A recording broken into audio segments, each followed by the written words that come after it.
Solo Sikoa lifting Cody Rhodes up. Spear from Roman. Cover, hook to the leg. Cody somehow survives. Are you kidding me? How? How did Rhodes survive? Desire is how, Corey. Grit is how, Corey. This is how bad Cody Rhodes wants to finish his story. What the? It can't be. It is! John Cena's here. Cena's in WrestleMania. A saving grace for Cody Rhodes. John Cena here to fight off Solo Sikoa.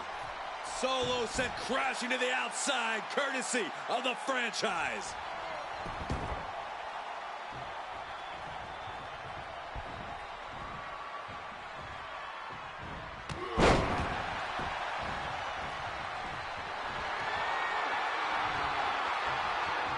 And an attitude adjustment. The tribal chief has been dropped.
And now John Cena with Solo Sikoa and through the announce table.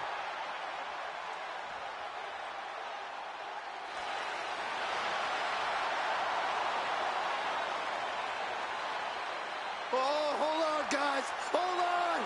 You gotta be kidding me. The final boss is at WrestleMania. What a moment this is. Brings back memories from WrestleMania over a decade ago.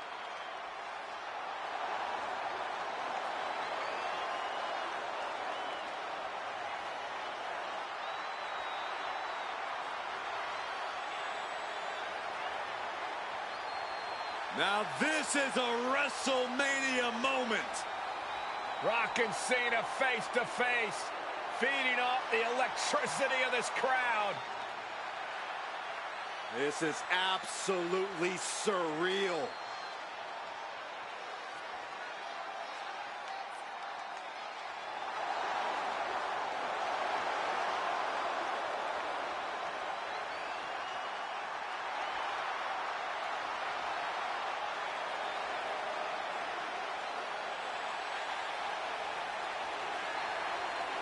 Oh, and right with a rock bottom!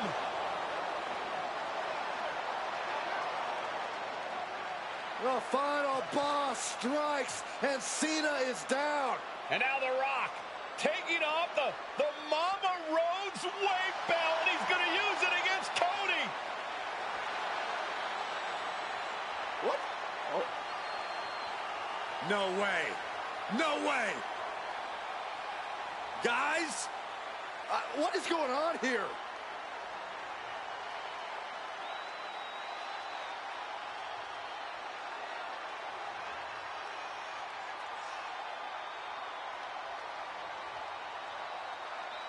We know that music all too well, but It's Seth Rollins! And a Superman punch by Reigns intercepts Rollins, who's out here in the old Shield gear.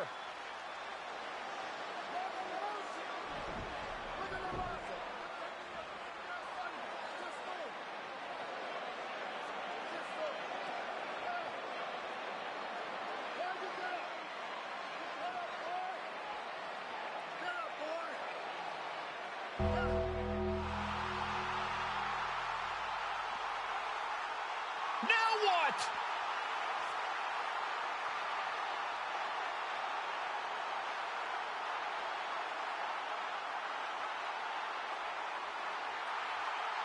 Undertaker's in the ring! Oh my gosh!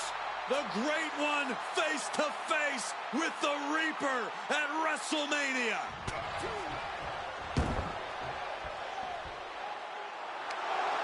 Undertaker with the Rock!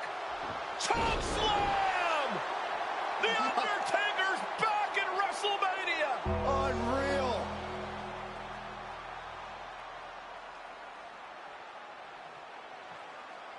And now Roman Reigns and Cody Rhodes struggling to grab a hold of the steel chair in the ring.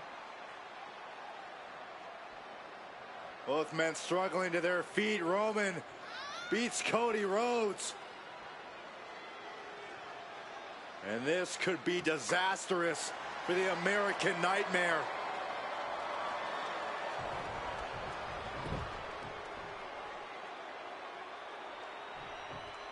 Poetic justice. Roman has never forgotten and has never forgiven.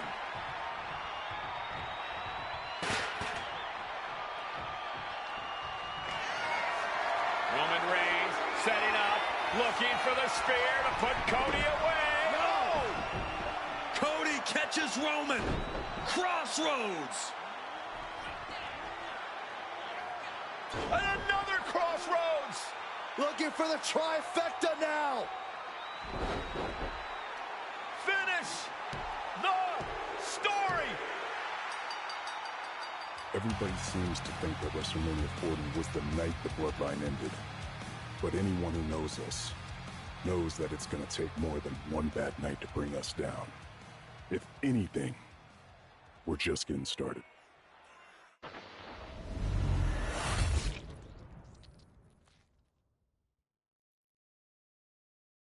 Ladies and gentlemen, my name is Paul Heyman, and I serve as special counsel and the wise man to your tribal chief, Roman Reigns, the undisputed, uncontroverted, unquestioned leader of the Bloodline, the most dominant group in recent memory and in the entire history of WWE. The Bloodline has all the damn gold. For nearly 40 years, I have worked for, alongside, and even employed the absolute greatest superstars to ever do it. Just how dangerous do you want to live? I've created the Dangerous Alliance, led an extreme revolution with ECW, and managed the most legendary of all champions.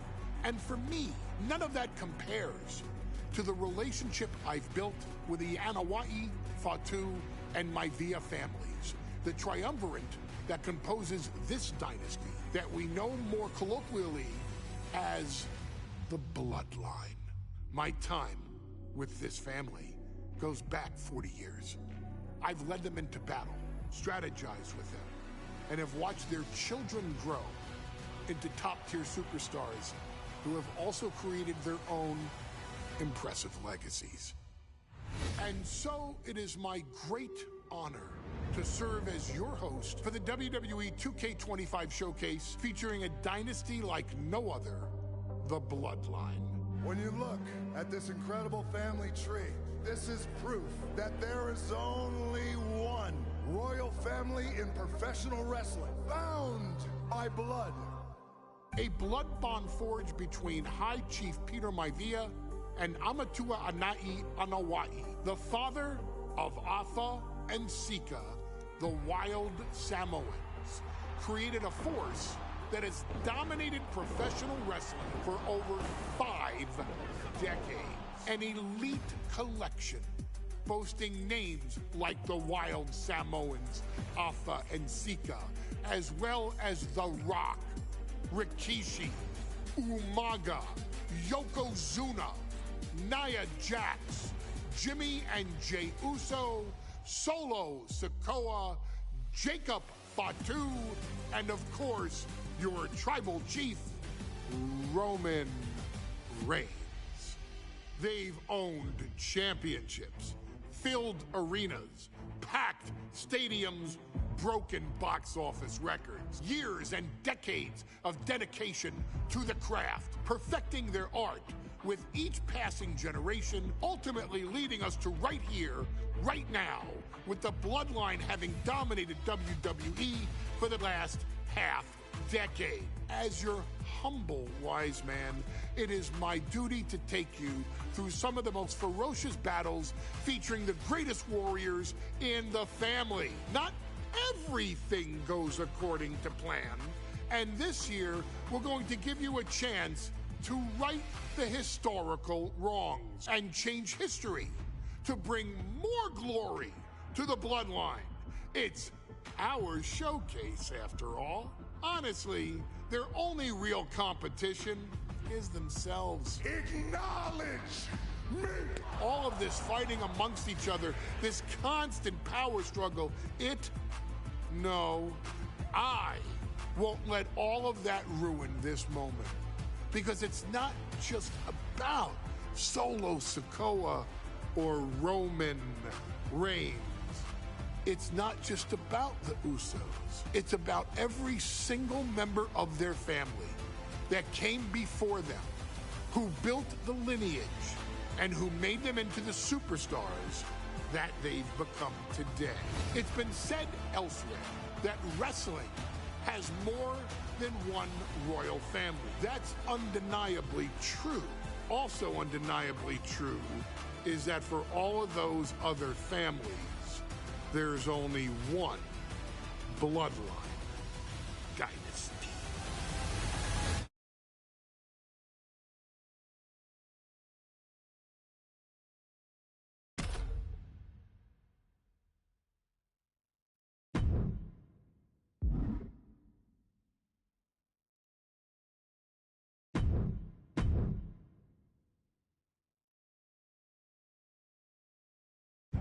In a family that specialized in brute force over the years, perhaps no one better personified this than Rodney Anawai, nephew to the Wild Samoans, better known to the WWE Universe as the mighty Yokozuna. The family's first world heavyweight champion, Yokozuna arrived to WWE in the fall of 1992. An imposing behemoth, to say the least, Yokozuna would make an immediate statement, winning the 1993 Royal Rumble just a few months after his debut. This victory would grant him a WWE Championship match at WrestleMania 9, where he took on Bret the Hitman Hart. This meteoric rise to the top was only a hint of the dominance Yokozuna would have on WWE for the next year. 2 WWE championships, a WWE Tag Team Championship, victory over the era's titans like Bret Hart, Undertaker, Lex Luger, and Hulk Hogan. Yokozuna is my middle.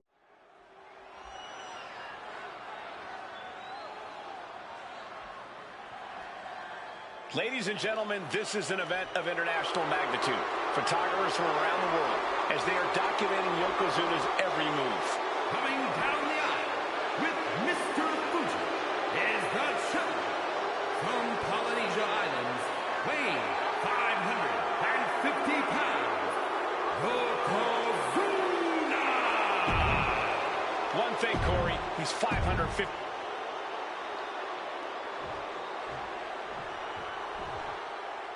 Listen to this! What a phenomenal ovation for the WWE Champion.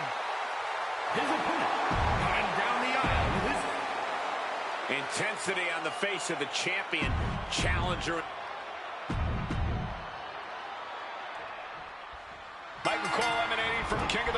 1993, alongside Corey Graves and Byron Saxton, where Yokozuna hopes to regain the WWE Championship he lost in record time to Hulk Hogan. Both men coming in with so much to prove. Hogan wants to prove his controversial WrestleMania win was no fluke. And he's also promised to finally slam the 550-pound giant right through the ring. Yokozuna wants to erase the memory of his initial title reign that lasted mere seconds. He knows that a fresh Yokozuna can beat a fresh Hulk Hogan, and tonight is the chance to prove it. Still so much more action to come after this amazing matchup. Of course, we have the King of the Ring finals later, but before then, there will be an 8-man tag team match with the Steiner brothers and the Head Shrinkers on opposite sides. You want to talk about unfinished business from WrestleMania? Those two teams went to war back in Vegas, and I expect even more hard hits here tonight. Hogan winning that exchange. Clothesline! An overbearing assault on Hogan now. Yokozuna making Hogan regret wanting this match. I love it. We know each man's strategy coming in. Yokozuna has added 50 pounds to his frame since WrestleMania, while Hogan has actually slimmed down since he captured the WWE Championship. Indeed, we're going to see more speed, more endurance from the Hulkster. But now that Yokozuna has hit 550 pounds, every kick, every leg drop, and every bonsai drop will be even more impactful. Gets lifted into position. With the shoulder. Some folks thought Bret Hart should have had this rematch against Hogan, but the president of WWE has made the controversial decision to give Yokozuna the title match. Indeed, there will be no rematch for Bret, who, I might add, lost the title after Mr. Fuji interfered on Yokozuna's behalf. Instead, he was given an automatic entry into tonight's King of the Ring tournament. The Hitman has certainly capitalized on that opportunity, already defeating Razor Ramon and Mr. Perfect tonight. Now, can he finish the job in the main event and win the King of the Ring? What a display of strength here. Oh, shoulder breaker. That is gonna hurt. Yokozuna engaging in warfare with the Hulk.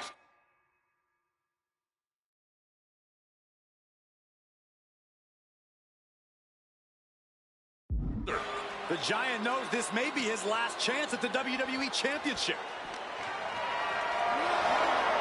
Not looking good. In this position, raking the shoulder.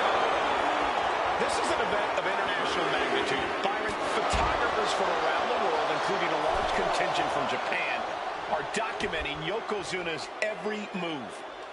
A lot of pressure on the former champion. There is no way Mr. Fuji and Yokozuna can return to Japan and lose face. And the Hulkster may have some self-imposed pressure. He not only wants to win, he stated that he wants to pick up the 550-pound Yokozuna and slam the Giant's carcass through the ring. Oh my goodness. Face first into the barricade. Just a relentless assault from Yokozuna. Yokozuna taking the fight to Hulk Hogan. The Hulkster's rocked.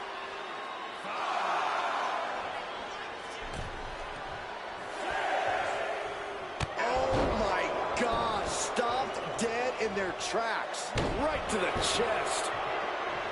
Hulk Hogan, a 5-time champion now. This is his first title defense.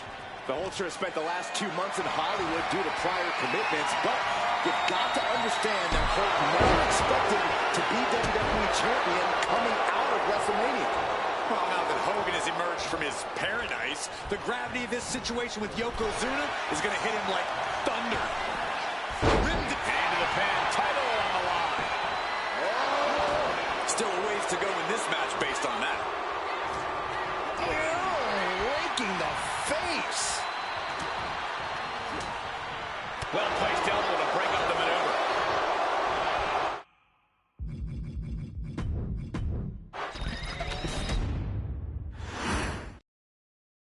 Michael Cole alongside Byron Saxton and Corey Graves, emanating from King of the Ring, 1993.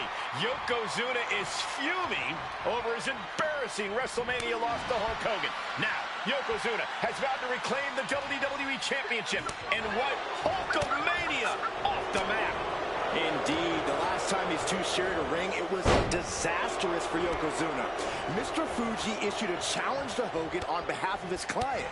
And 22 seconds later, Hogan was the new WWE Champion. But that night was mired in controversy as Yokozuna had just been to battle with Bret Hart to win the title. This is going to answer a lot of questions from WrestleMania 9. This is Yokozuna versus Hulk Hogan, and we're going to find out who's the true champion. Still so much more action to come after this amazing matchup. Of course, we have the King of the Ring finals later, but before then, there will be an 8-man tag team match with the Steiner Brothers and the Head Shrinkers on opposite sides. You want to talk about unfinished business from WrestleMania? Those two teams went to war back in Vegas, and I expect even more hard hits here tonight. We know the sold-out crowd here in Dayton is firmly behind the Hulkster. Hogan is... Look out! Hogan's offense gets foiled. Got out of the way, but can he capitalize?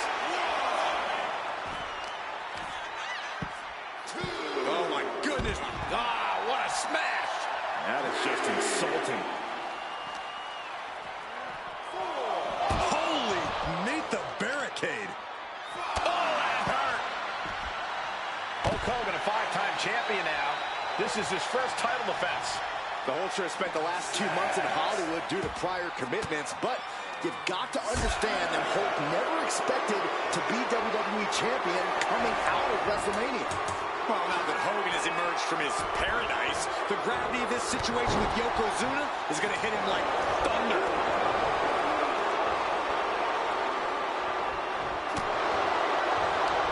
Counters to gain the advantage.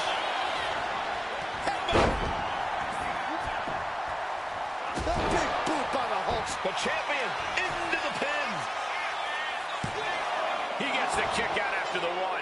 He's still got more left in the tank. The wind up and the pinch. Uppercut. And is he? Yeah, looks like he's bleeding now.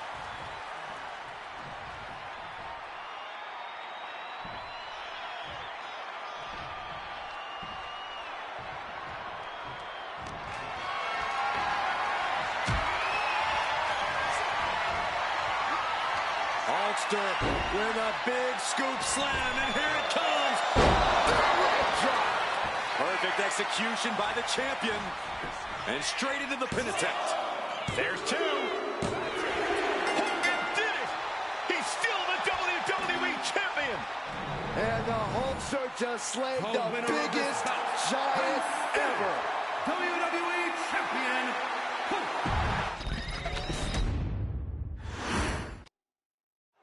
Michael Cole alongside Byron Saxton and Corey Graves, emanating from King of the Ring, 1993. Yokozuna is fuming over his embarrassing WrestleMania loss to Hulk Hogan. Now, Yokozuna has vowed to reclaim the WWE Championship and wipe Hulkamania off the map. Indeed, the last time these two shared a ring, it was disastrous for Yokozuna. Mr. Fuji issued a challenge to Hogan on behalf of his client. And 22 seconds later, Hogan was the new WWE Champion. But that night was mired in controversy as Yokozuna had just been to battle with Bret Hart to win the title. This is going to answer a lot of questions from WrestleMania 9. This is Yokozuna versus Hulk Hogan, and we're going to find out who's the true champion. We know the sold-out crowd here in Dayton is firmly behind the Hulkster. Hogan is relying on the fans. He wants to hear them cheer. He wants to draw strength from all of them. But Yokozuna is completely focused. He has not taken his eyes off Hogan since the bell rang. He is ready, believe me. Hulk Hogan, a 5-time champion now. This is his first title defense. The Hulkster has spent the last 2 months in Hollywood due to prior commitments, but you've got to understand that Hulk never expected to be WWE Champion coming out of WrestleMania. Well, now that Hogan has emerged from his paradise, the gravity of this situation with Yokozuna is going to hit him like thunder.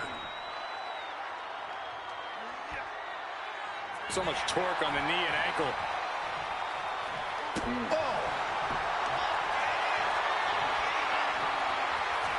Thinking about a submission here, guys. And the rope providing a bit of safety here. Schoolboy! Shoulders are down! A kick out. This one's not over yet. Not even a 2 count for him. There's press! There's press! There's press! This is an event of international magnitude. Byron, photographers from around the world, including a large contingent from Japan, are documenting Yokozuna's every move. A lot of pressure on the former champion. There is no way Mr. Fuji and Yokozuna can return to Japan and lose face. And the Hulkster may have some looking to seal the deal, guys. Only a 1 count before the kick out. He's not even close to being done yet.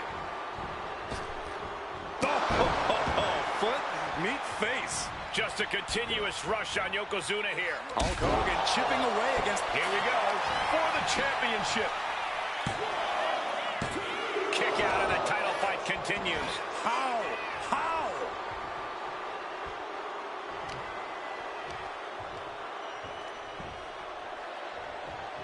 Elbow drop with authority.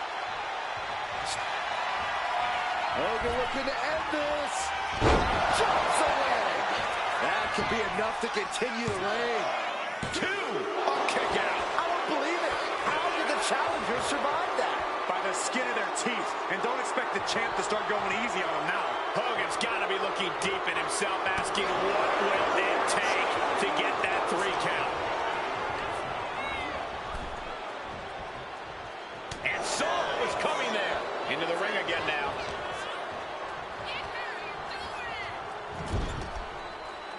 Ooh, great anticipation. A brick wall running into you. Nasty one right to the chest.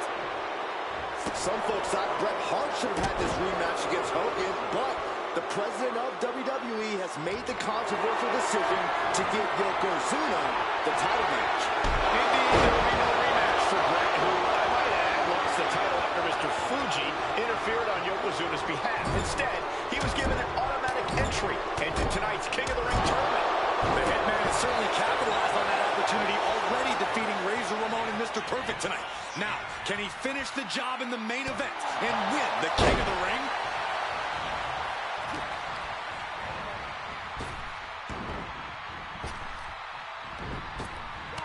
Yokozuna saw it coming. That'll leave a mark. Yokozuna gets countered. Oh, what a right hook.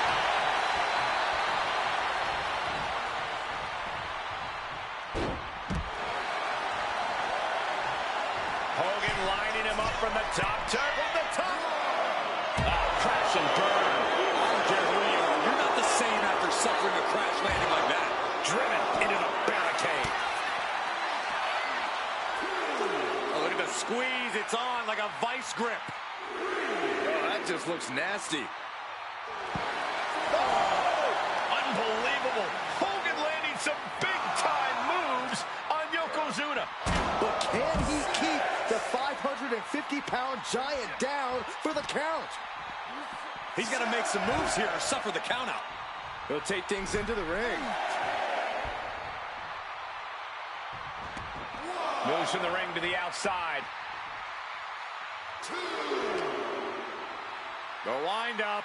And the pitch. The cut. 4.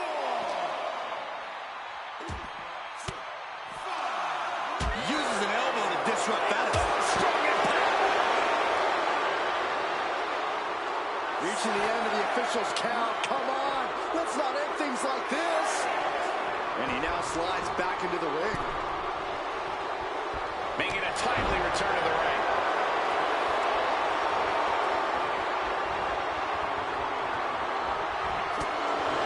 You can see Mr. Fuji at ringside. He's shown he will do anything to get his client to win. Indeed he has. But he might actually rein things in tonight. We saw at WrestleMania that Fuji's interference earned Yokozuna to win against Bret Hart. But when he tried to... Scoop slam by Hulk. Big leg drop by Hogan. Will the champ make that pay off?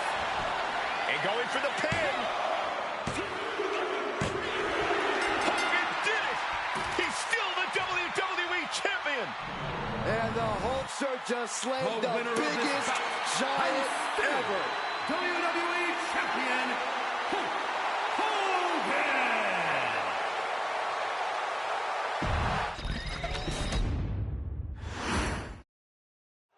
Michael Cole emanating from King of the Ring 1993 alongside Corey Graves and Byron Saxton, where Yokozuna hopes to regain the WWE Championship he lost in record time to Hulk Hogan. Both men coming in with so much to prove. Hogan wants to prove his controversial WrestleMania win was no fluke. And he's also promised to finally slam the 550-pound giant right through the ring. Yokozuna wants to erase the memory of his initial title reign that lasted mere seconds. He knows that a fresh Yokozuna can beat a fresh Hulk Hogan, and tonight is the chance to prove it. Oh.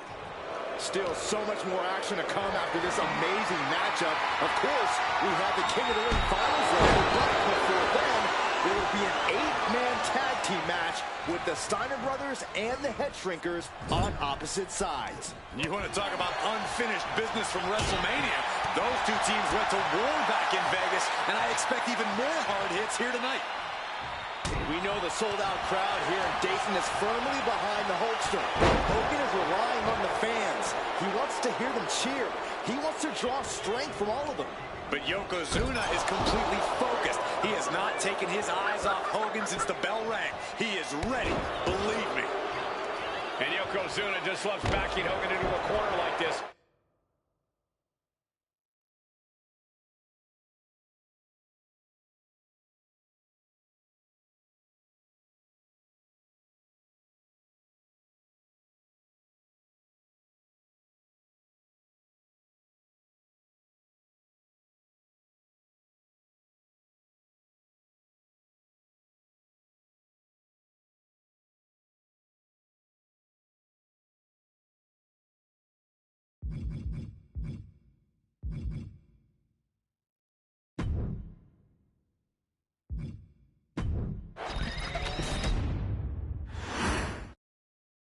Michael Cole emanating from King of the Ring 1993 alongside Corey Graves.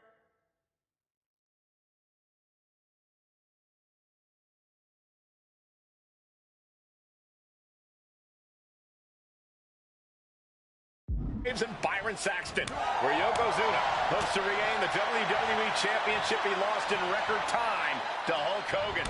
Both men coming in with so much to prove. Hogan wants to prove his controversial WrestleMania win was no fluke. And he's also promised to finally slam the 550-pound giant right through the ring. Yokozuna wants to erase the memory of his initial title reign that lasted mere seconds. He knows that a fresh Yokozuna can beat a fresh Hulk Hogan, and tonight is the chance to prove it.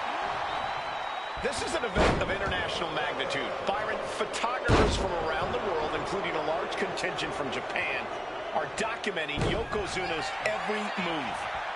A lot of pressure on the former champion. There is no way Mr. Fuji and Yokozuna can return to Japan and lose face. And the Hulkster may have some self-imposed pressure. He not only wants to win, he stated that he wants to pick up the 550-pound Yokozuna and slam the giant's carcass through the ring. We know the sold-out crowd here in Dayton is firmly behind the Hulkster. Hogan is relying on the fans. He wants to hear them cheer. He wants to draw strength from all of them. But Yokozuna is completely focused. He has not taken his eyes off Hogan since the bell rang. He is ready, believe me. Well-placed knees to the hamstring. Some folks thought Bret Hart should have had this rematch against Hogan, but the president of WWE has made the controversial decision to give Yokozuna the title match. Indeed, there will be no rematch for Bret, who, I might add, lost the title after Mr. Fuji interfered on Yokozuna's behalf. Instead, he was given an automatic entry into tonight's King of the Ring tournament. The Hitman has certainly capitalized on that opportunity, already defeating Razor Ramon and Mr. Perfect tonight. Now, can he finish the job in the main event and win the King of the Ring?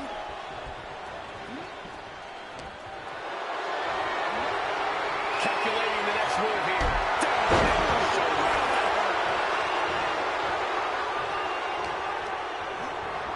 Locked up in the corner. No escape from these punches. Still so much more action to come after this amazing matchup. Of course, we have the King of the Ring finals later, but before then, there will be an 8-man tag team match with the Steiner brothers and the Head Shrinkers on opposite sides. You want to talk about... Oh no, big hug of pride. This is not good for the Hulkster. And he breaks his own submission. Maybe his plan was just to soften his opponent with that hold. Clubbing blow.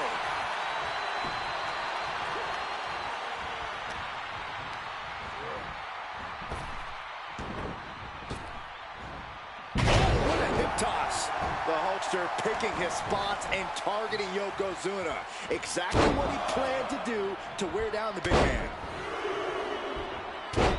Unleashing a barrage on their opponent. Bombastic claims coming out of both camps. And here comes Hogan. Oh, drop to the mat. Hogan's in deep trouble. Maybe not. Maybe not at all, Here Michael. comes the Hulkster. Sit down, Saxton. I can't help it. Hulkamania's running wild. Look at the Hulkster go. Here it comes. The big boot. It's over. Leg drop. The pin for the championship. Oh, somehow. Showing his determination there with that kick out.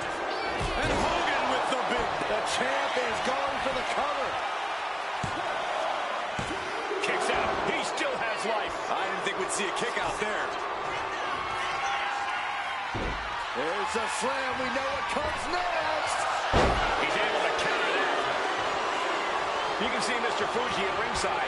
He's shown he will do anything to earn his client the win. Indeed he has, but he might actually rein things in tonight. We saw at WrestleMania that Fuji's interference earned Yokozuna the win against Bret Hart. But when he tried it again against Hogan, it backfired. And not to mention that this time, Hogan has Jimmy Hart in the opposite corner. The Mouth of the South is keeping a close eye on Mr. Fuji to ensure this one stays fair. And the pitch. Hogan's hanging in there, bringing the fight to Yokozuna. As we've seen so often in the past, Hogan is ready for any giant.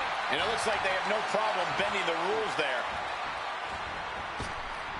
Oh my God, what a kick. Can we talk about Yokozuna's meteoric rise in WWE? From the top. Totally missed that one.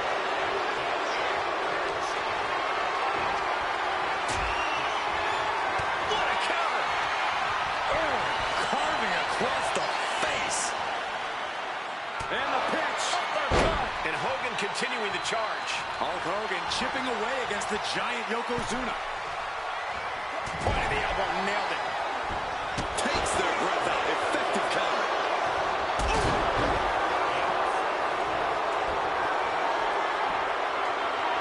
Hogan getting out of Hart. The incredible Hulk Hogan sets up his opponent. Oh, Yokozuna counters. You know, Hogan slimming down may have an adverse side effect.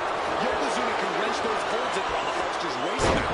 Well, the waist and chest may be a little bit smaller, Corey, but you better believe the 24-inch pythons have not changed shape whatsoever. And those pythons are primed to pick up the 550-pound monster and slam him through the mat. With the battle brewing here between Hogan and Yokozuna. This is exactly what the crowd wanted to see back at WrestleMania. Massive big leg drop. Yokozuna demonstrating his full power. Hogan's in trouble. Yokozuna gets reversed. Hogan managing. The champ goes for the cover. Great awareness as he gets to the ropes to stop the count.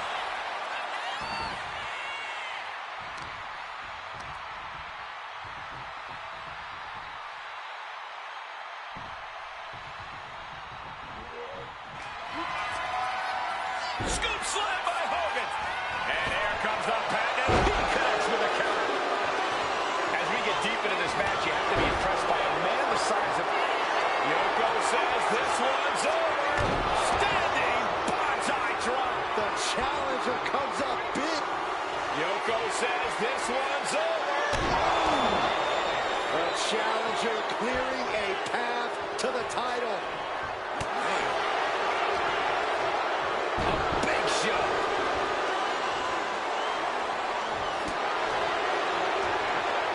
Caught that and reversed it.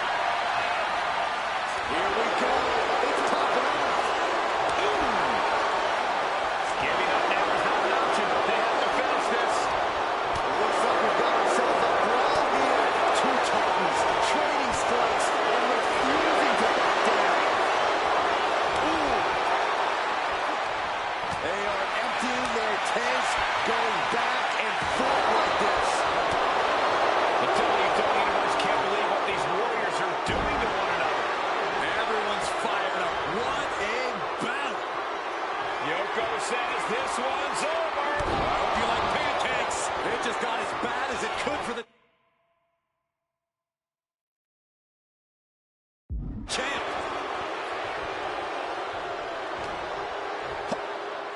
Yoko now. Belly to belly slam. That's going to be the end of Hulkamania. Jimmy Hart trying to rally.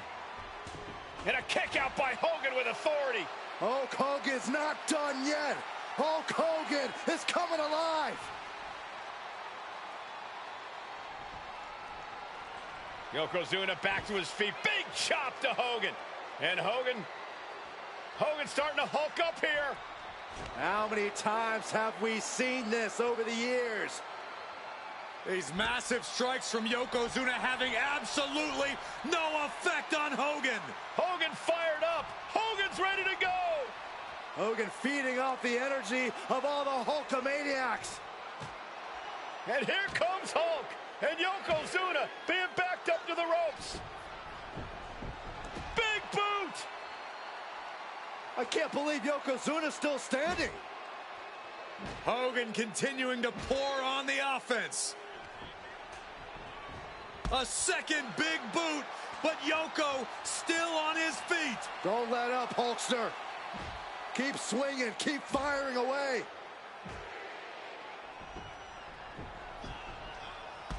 That boot, Yoko staggering, stunning, and he's down.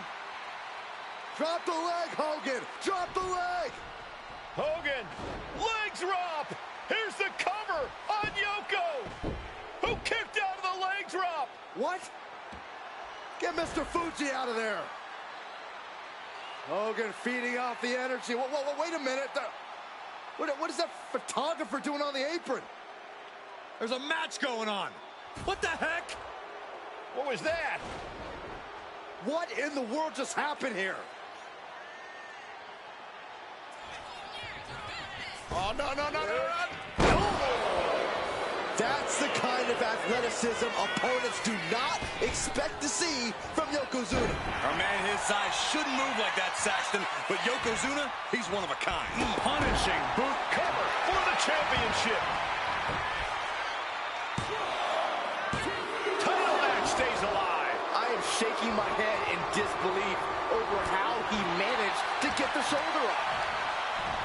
Everyone is on their feet in this building. Absolutely showing the respect for all the exertion these athletes are putting each other through.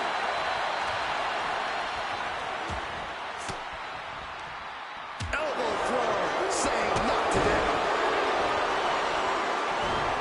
Big reversal from the Hulkster. Bear hug by Hogan. The 24-inch pythons wrapped around the waist of his opponent. Pain just painted all across his face right now. Struggling to fight out. Hogan did it! He's still the WWE Champion! And the Hulkster just slayed the biggest giant ever. WWE Champion, Hulk Hogan! Hulk Hogan wanted this match, got in the best shape of his life, and did what many people said was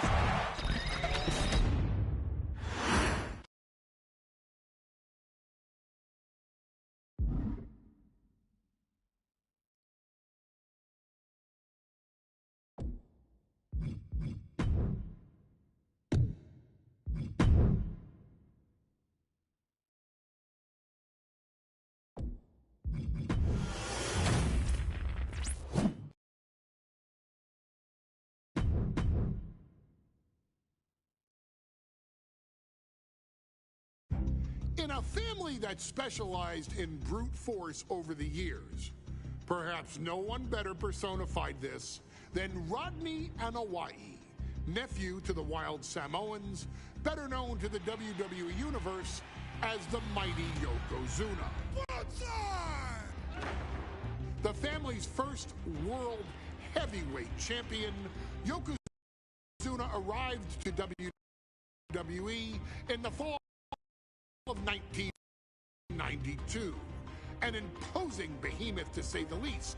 Yokozuna would make an immediate statement, winning the 1990.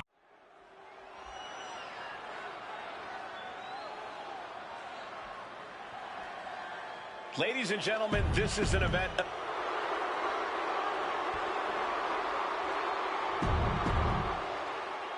You win this title, you are primed for...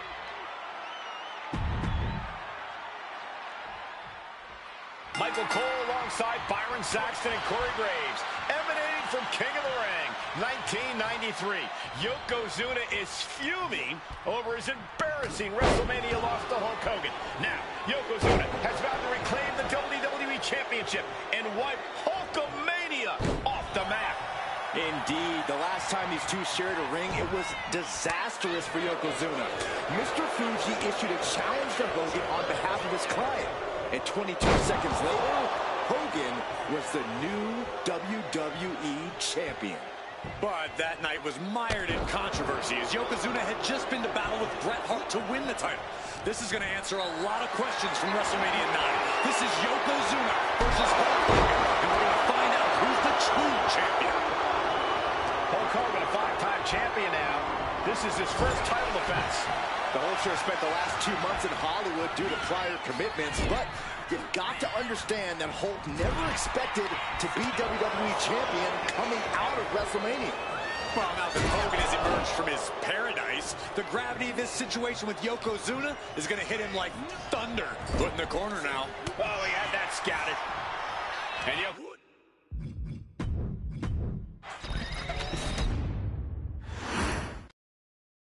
Michael Cole emanating from King of the Ring 1993 alongside Corey Graves and Byron Saxton, where Yokozuna hopes to regain the WWE Championship he lost in record time to Hulk Hogan. Both men coming in with so much to prove. Hogan wants to prove his controversial WrestleMania win was no fluke.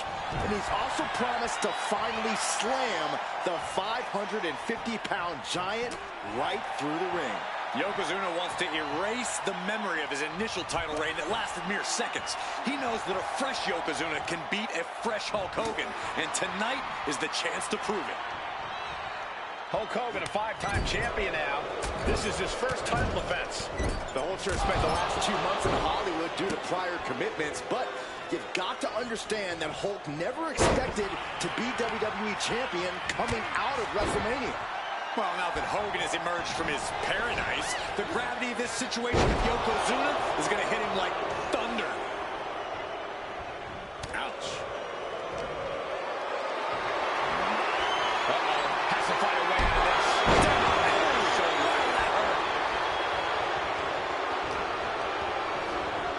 Has him in the corner, thinking of the next move. No escape from these punches. And Yokozuna just loves backing Hogan into a corner like this. Relentless domination of the champion. And Mr. Fuji looking on with much approval. There's no mistaking what that sinister smile of his means. Still so much more action to come after this amazing matchup. Of course, we have the King of the Ring finals later, but before then, there will be an 8-man tag team match with the Steiner brothers and the Head Shrinkers on opposite sides. You want to talk about unfinished business from WrestleMania? Those two teams went to war back in Vegas, and I expect even more hard hits here tonight. We know the sold-out crowd here in Dayton is firmly behind the Hulkster. Hogan is relying on the fans. He wants to hear them cheer. He wants to draw strength from all of them. But Yokozuna is completely focused. He has not taken his eyes off Hogan since the bell rang. He is ready, believe me. Oh, right on the arm. Can we talk about Yokozuna's meteoric rise in WWE? He's accomplished quite a lot in a short amount of time. Just look at the man's track record at major events. He made his premium event debut with a quick win at Survivor Series, won the Royal Rumble in dominant fashion, and then captured the WWE title in the main event of WrestleMania. But that momentum ground to a halt after Mr. Fuji's ill-timed challenge ended Yokozuna's title reign after mere minutes.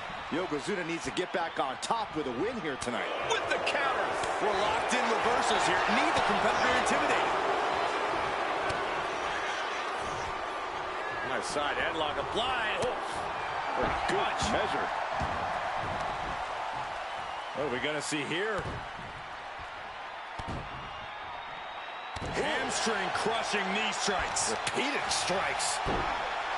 You know, Hogan slimming down may have an adverse side effect. Yokozuna can wrench those holds in around the Hulkster's waist now. So the waist and chest may be a little bit smaller, Corey, but you better believe the 24-inch pythons have not changed shape whatsoever. And those pythons are primed to pick up the 550-pound monster and slam him through the mat. Take off. Completely missed the mark there. Like a brick wall running into you.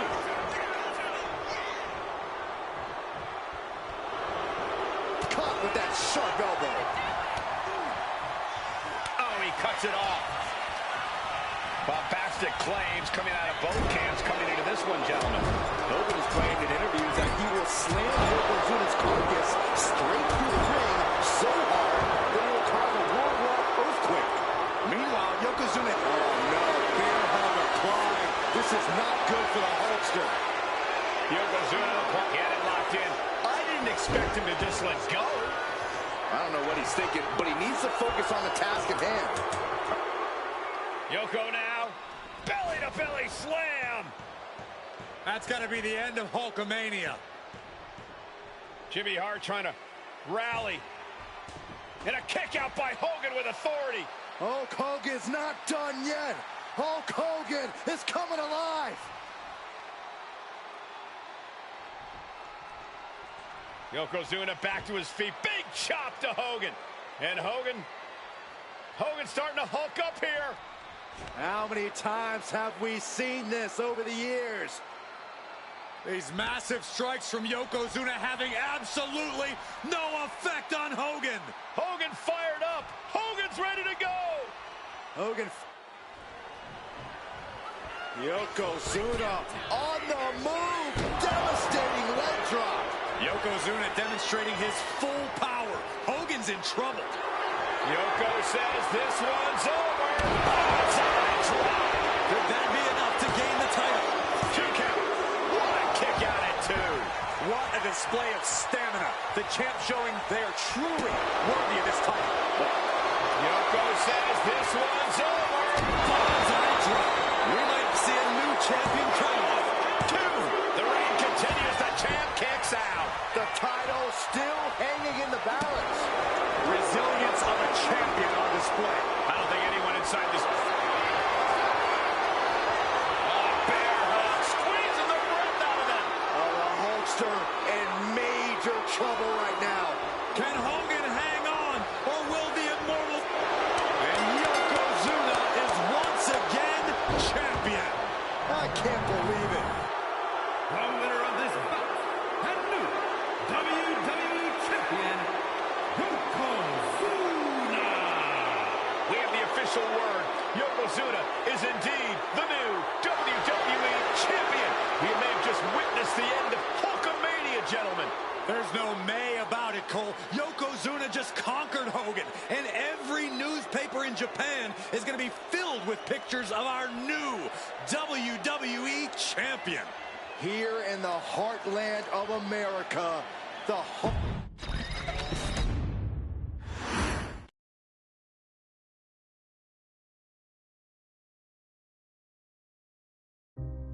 Our next chapter sees the showcase spotlight shine on an area in which the family built their legacy: tag team wrestling.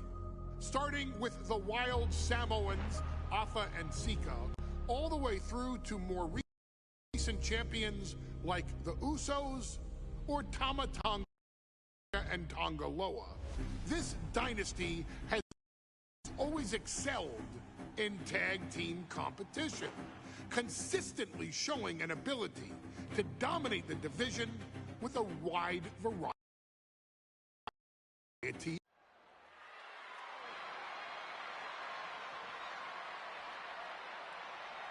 One of the toughest teams in WWE history. Nearly 600 pounds of pure savagery. Is a tag team match set for one fall. On the way to the ring, accompanied by Alpha at a combined weight of 565 pounds, Samu and Fatu, the Head Shrinkers. Fair warning, this one may not be too pretty, guys. You talk about rugged individuals. These are...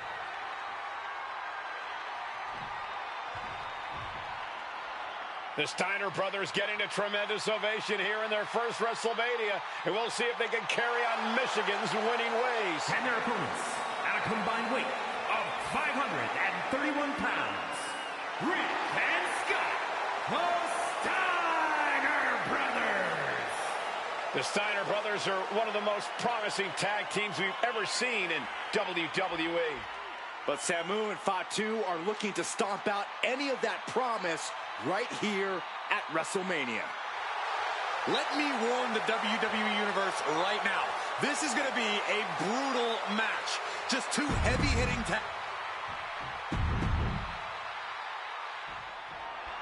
WrestleMania 9 rolling on with a potential show-stealing match, guys. Two very hungry tag teams facing, going for a quick cover. And he kicks out. The ref barely started the count. Sent to the corner. Ooh, and fights back. The whole world is focused on WrestleMania 9 tonight. The last thing you want to do is come out on the wrong side of a match like this. That's right. A big win at WrestleMania means a big boost in the tag division and a substantial winner's purse. I don't think the Head Shrinkers concern themselves much with the financial matters, Saxton, but they are dead set on proving they're the toughest dudes around. Steiner gets out of there. Shoulder tackle. Boom. The last handle finds the mark. He dodges out of danger.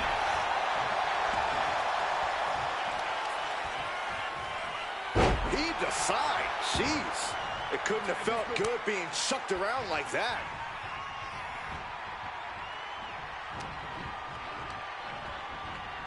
Headbutt. Samu and Fatu, already some success in the tag division tonight. Could really be their coming out party. Well, they certainly have a tradition to uphold, Cole. The man in their corner, Alpha, has helped. Oh, nice backslide. Pinning combination. Looking to steal one there, perhaps. A little too soon for that cover to be effective, but he is making a statement by going for it at this point. Suplex. Fatu clearly wants a fight here.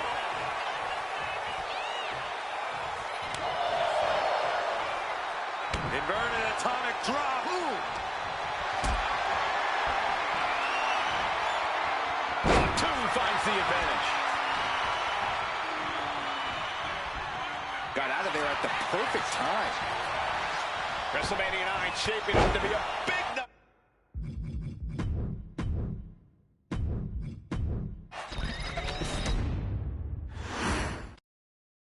Big fight feel in Las Vegas as Gladiators face off here at WrestleMania 9. And we are watching four men who would have been right at home inside of a Roman Coliseum. The Head Shrinkers and the Steiners are ready for a true battle. Both teams are relatively new to WWE, but we've seen that each duo is not afraid to get physical. Each side is looking for their first WrestleMania win, and they will do anything to earn it.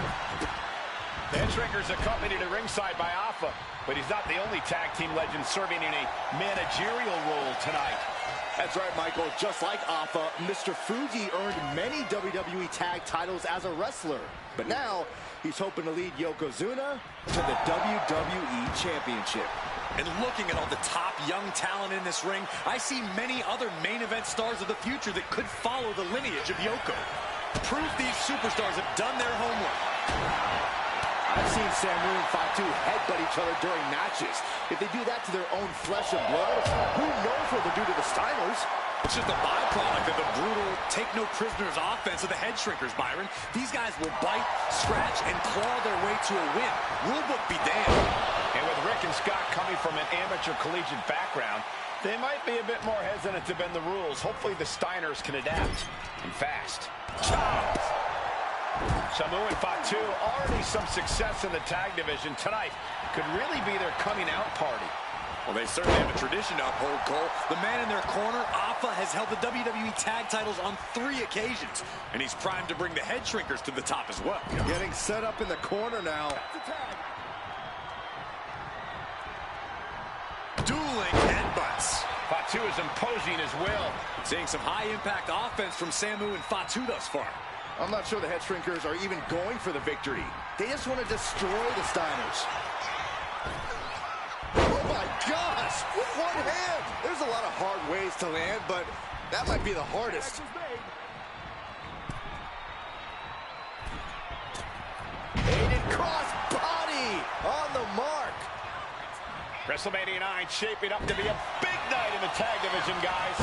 Indeed it is, Michael. 2 great young teams competing now.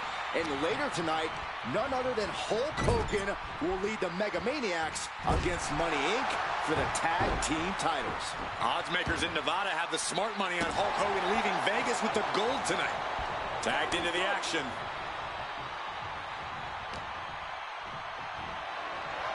Military press. Ooh. In off the tag. Oh, man, he is more than fired up right now. And there goes Steiner sent outside the ring. Fatu like a one-man wrecking machine right now. Cleaning house. Oh, look at this, the power by Scott Steiner. But the tag was made and Scott not aware. Big kick. Scott Steiner did not see the blind tag made by Samu. Oh, this is not looking good for Steiner. And this is what the head shrinkers do. Top-tier tag team wrestling. Steiner didn't see the tag, decided to hot dog around, and got a foot in the face for it. As we find ourselves surrounded by all this pageantry, do you think either of these teams is feeling the pressure of their first WrestleMania? I can tell you that Samu and Fatu truly did not care. Alpha has turned these men into brutal fighters who simply want to destroy their opponents no matter where the fight takes place. And as for the Steiners, we know they have big match experience, tons of amateur championship bouts in college, and some of WCW's biggest events. But even those can't hold a candle to the spectacle of WrestleMania. It pulls off the reversal. Quick thinking that time. Tilt-a-whirl. Driven down in a side slam. Got the cover. This might be the end. Quick shoulder up. Not a whole lot of luster behind that kick out. And he gets directed into the corner. Steiner's caught with a reversal.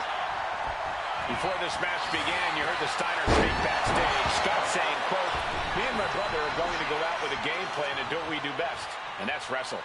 That's all well and good for the Steiner brothers, but Alpha has gone on record saying that his men are looking to tear Rick and Scott's heads off. He's going up. Lift off.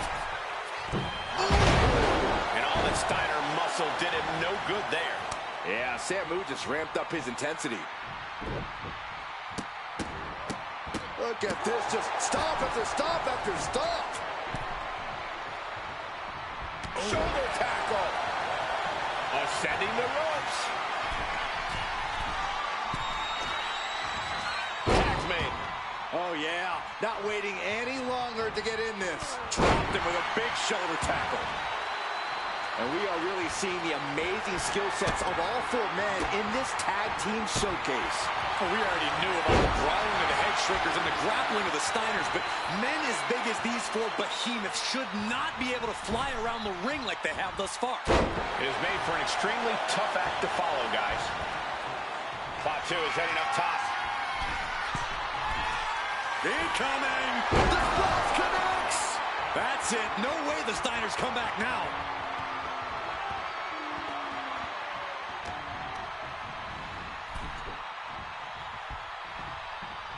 Draped across the top rope. Clubbing forearm. Oh, ouch. Looking to put an end to this. Snap power driver. Fatu might be defeated here. And kicks out before the refs count. How'd he do that? Dominating shoulder tackle. In the corner, has to find a way out of there. Just like that, Rick finds a counter with the lariat. And that one seemed to have caught Fatu good. And Steiner attacked like a cornered dog there. And Fatu got tested there. Rick Steiner wielding his power with expert know-how. He's able to reverse it. Ooh, right to the throat. Bam!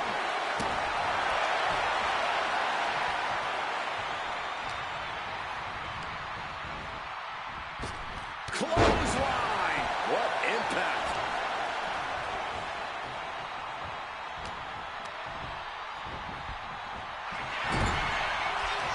Reversal after reversal. These two have counters for days.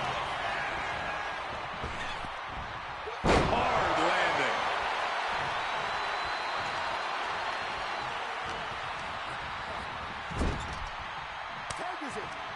Tag made. Dueling headbutts. A warning and a challenge from Samu. Draped across the top rope. Clubbing forearm. Tag made.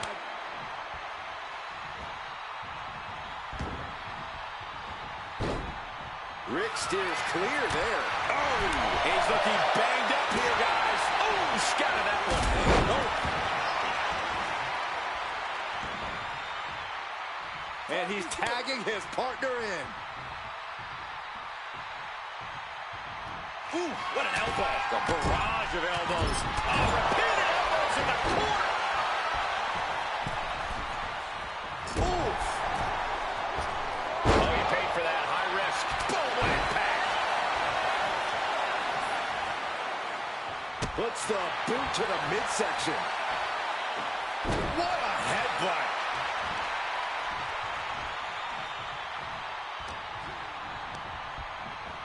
Getting him right into the corner. Tag. Double team coming. Driven down face first. And the head shrinkers just might have it. That might have put it away. 2 count. And the head shrinkers get the win. Here are your winners, Samu and Fatu, the Head Shrinkers. And what a huge win for the head shrinkers tonight. Samu and Fatu making their family proud and proving themselves as top contenders in the tag division.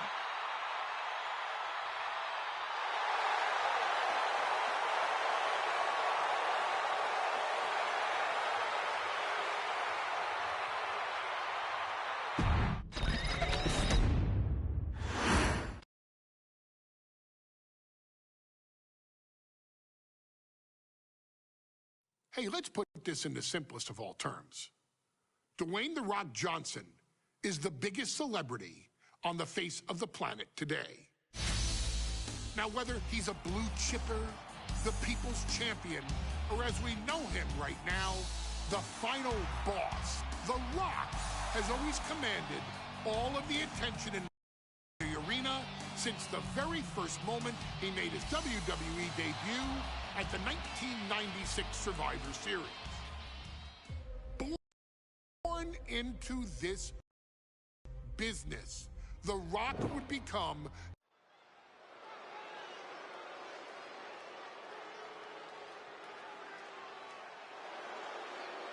And here comes the #1 contender, at least for tonight, Rocky Maivia. The following contest, scheduled for one fall, is for the WWE Intercontinental Championship.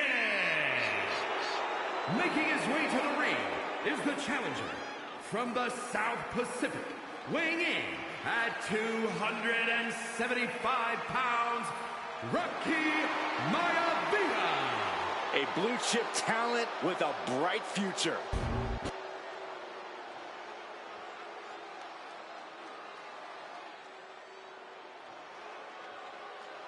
On his way to defend the Intercontinental Championship, Hunter Hearst Helmsley. His opponent from Greenwich, Connecticut, weighing in at 246 pounds, the WWE.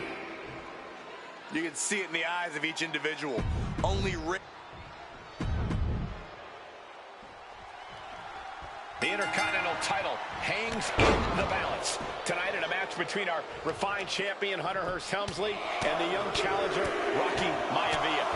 Rocky Maivia has a lot to prove here. The third-generation up-and-comer would love nothing more than to grab his first championship tonight and send a message to the WWE that Rocky Maivia has arrived.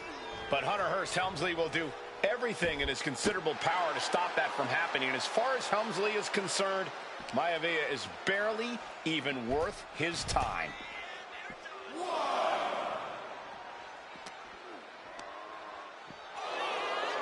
Intercontinental Championship at stake right here in Lowell, Massachusetts. We're expecting an emotional night for all of us, considering that Shawn Michaels will forfeit the WWE Championship live tonight.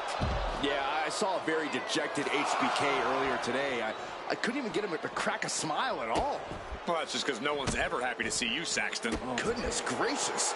And if the first stop doesn't send you the message, the follow-up ones definitely will. Now's the time to beat the count. Helmsley looking to bait his opponent into a mistake. Things are heading ringside now. And he heads back into the ring. Before this match, I was talking to Helmsley, and he said he can beat the snot out of this Maivia kid in less than 10 minutes. In fact, he was showing me on his watch. Did you know he has a timepiece that costs $20,000? Confident words from Hunter Hearst Helmsley. Not sure how relevant his timepiece is to this match, though, Corey. It is. Cobra clutch. The Cobra in the ropes. That's going to end the submission.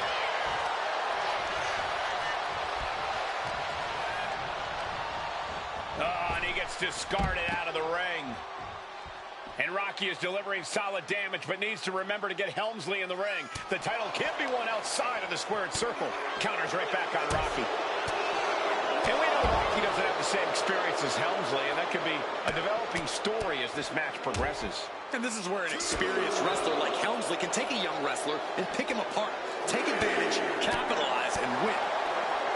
Oh, target acquired and destroyed. Helmsley had that well scouted. And now thrown back into the ring.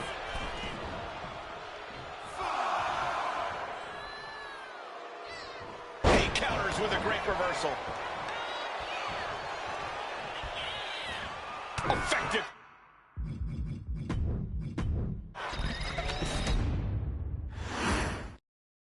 The Intercontinental Championship is on the line here between two superstars who don't have anything nice to say about one another.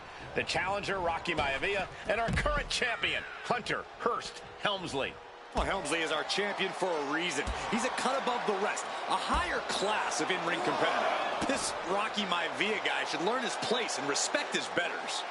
Well, that attitude is exactly why Maivia is so eager to go after Helmsley and his title. He wants to prove Helmsley is just... Maivia gets stonewalled. And we know Rocky doesn't have the same experience as Helmsley, and that could be a developing story as this match progresses. And this is where an experienced wrestler like Helmsley can take a young wrestler and pick him apart, take advantage, capitalize, and win. If Rocky Maivia is going to take down the more polished and experienced Hunter Hearst Helmsley, he's going to have to do it with unrelenting energy. Rocky has to keep coming at the champion with big attacks until Helmsley collapses under the onslaught. It's a bold strategy that will take everything the young Maivia's got, but you're right. It could be his best path to his first championship win.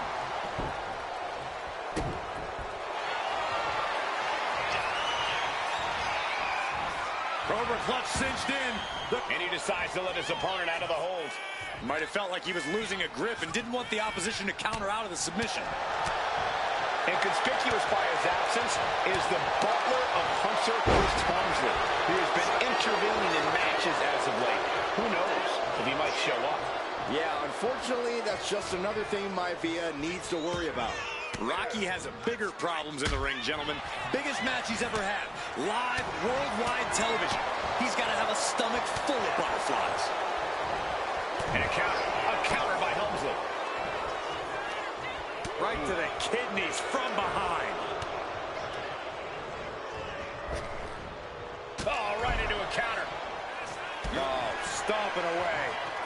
Maivia way up high. Here he comes, sliding back into the ring. Oh, my! And even before the bell rang tonight, I think Hunter Hearst Helmsley has been trying to frustrate Rocky. He's trying to say, hey, young fella, we're going to do things at my pace, not yours. Rocky, the 6'5", around 270-pound stud, just has to keep his cool. Don't take any... Shoulders are down. Is this enough to retain? No, he kicks out. He is certainly sending a message, getting his shoulder up before two. Elbow drop. Headed to the top rope. Bam! Ooh. Climbing to the top. What's he have in store? Perched up top. Diving knee drop. Maivia took to the sky and executed that high risk perfectly. Hunter whipped into the corner. Nobody home. Rocky hit hard. And now Hunter looks to take over this match. Helmsley muscling Maivia up to the top turnbuckle in a big right hand. Helmsley with something big in mind here for his challenger tonight.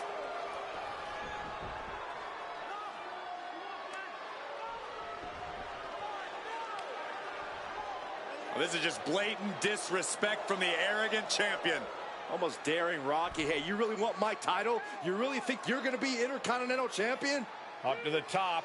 Hooking Rocky into a superplex. This could be it. Can Hunter capitalize?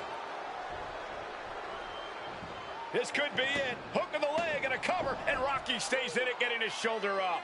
Still not enough to put out the flame of Rocky Maivia. Hunter has to be asking himself, what else do I have in my arsenal? And I think we may get our answer, gentlemen. Yeah, it's just a matter of time, I believe, before this one's over. Hunter hooking Rocky, taking his time, looking to put him away. Maivia just collapsed. This just shows you how much damage Hunter Hearst Helmsley has inflicted on the challenger in this matchup. I think Maivia's done. Official might want to step in, call this one. The official checking on Rocky. Hunter Hearst Helmsley believes this is close to being over. Lifting him back up again. Rocky rolls through. Shoulders down. Rocky wins the title. Rocky Maivia has shocked Hunter Hearst Helmsley. Here is your winner and the new Intercontinental Champion, Rocky Maivia. We have a new Intercontinental Champion.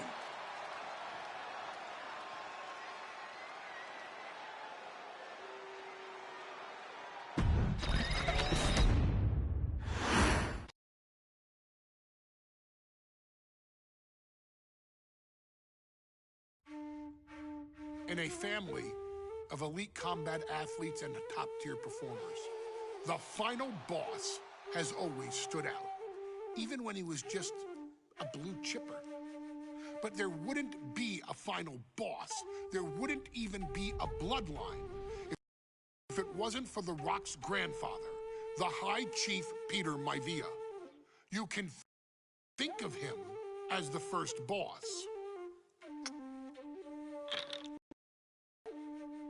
Predecessor to the tribal chief. He is one of...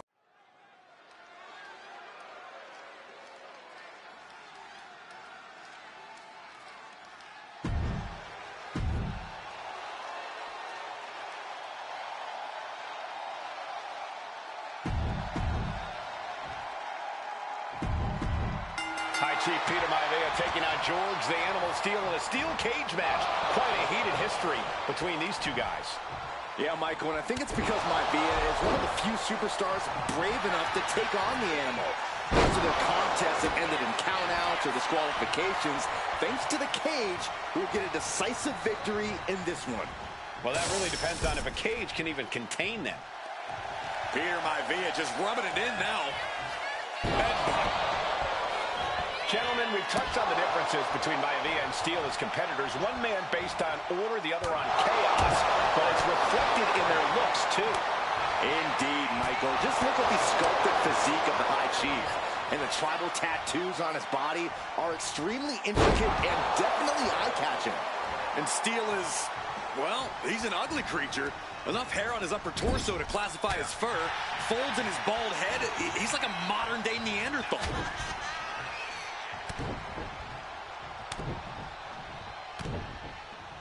Double axe hand cover here. And the kick out. He's really trying to rush this match. Dropped him with a big shoulder tackle. The High Chief Peter Maivia really making a name for himself at WWE, but he's had plenty of experience on the way up. Plenty of championships on the West Coast, but he's made the biggest splash in Hawaii, where he earned multiple tag team titles. Oh, yeah, Maivia is a huge celebrity on the islands. In fact, I've heard some consider him the personification of Maui.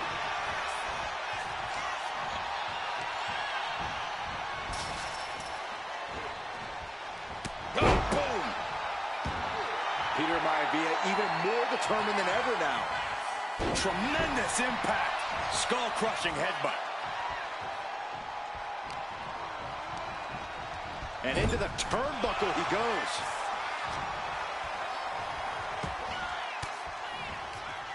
Averting danger with an elbow to the stomach. George Animal Steel is not a wrestler by any stretch of the imagination, guys. He's a true brawler. And he might be the best brawler in WWE, Michael. And here we go. Backbreaker. Good grief. And George is laid out.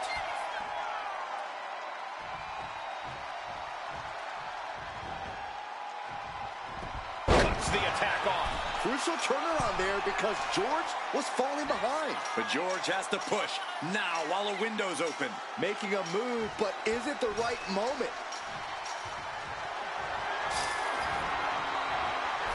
Going to try and scale the steel cage wall. He's getting even closer to making an escape. Not a lot of room for error up here. Carefully planning his escape. This fight continues. The Animal has to be elated to be in this steel cage against one of his biggest rivals, no less. Yeah, Byron, we've seen the Animal brandish a weapon against Peter Maivia before when it was against the rules. The High Chief better be prepared for Steel to get even crazier. Oh, Maivia is prepared, all right. The man is extremely tough and agile. In fact, the High Chief's entire body can be considered a weapon. Maivia overwhelming his opponent here. Yeah, Maivia has really figured the Animal out here.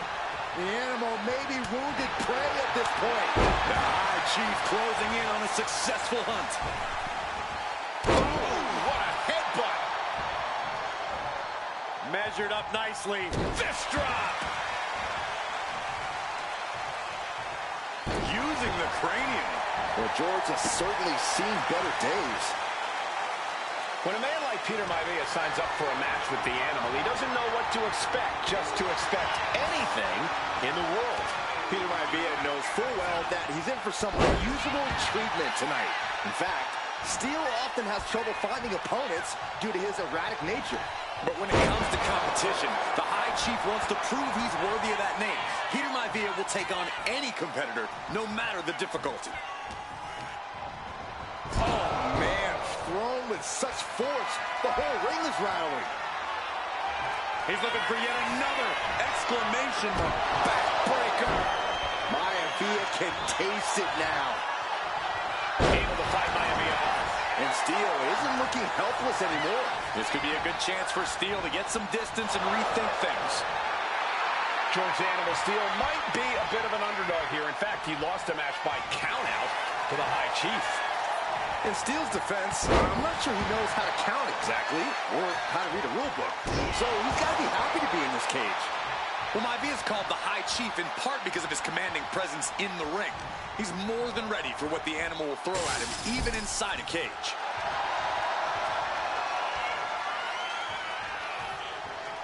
Oh, vicious headbutt.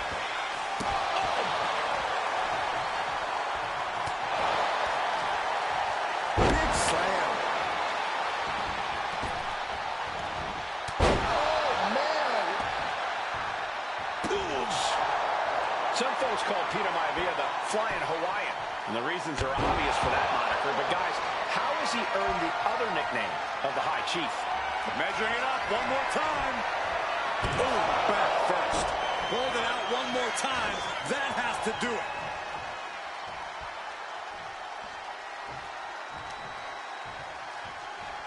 Headbutt to the gut! Peter Maivia now with the upper hand. And you can see Steele is struggling to weather the storm of the High Chief. Took him out at the knee. Here we go again. He made his point. Concentrated on the match instead of everything outside of it. Headbutt! Oh, what impact!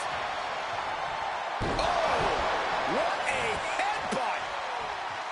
Peter Maivia very tough, but he also has movie star good looks. Like the comeback. And it served him well, Michael. In fact, the High Chief has major acting and stunt work credits to his name. And who knows? Maybe we'll see the Maivia name on Hollywood billboards again sometime. Well, before any of that happens, the High Chief needs to survive this one. He's looking for yet another exclamation mark. Oh, man, backbreaker. Oh, George is laid out. 2. And the High Chief defeats the animal. Here is your winner, High Chief Peter Maivia. Anytime these two have faced off, it's been eye for an eye. But the steel cage has finally delivered a decisive victory for the High Chief, Peter Maivia. George Steele is one tough animal, but the way Maivia faced...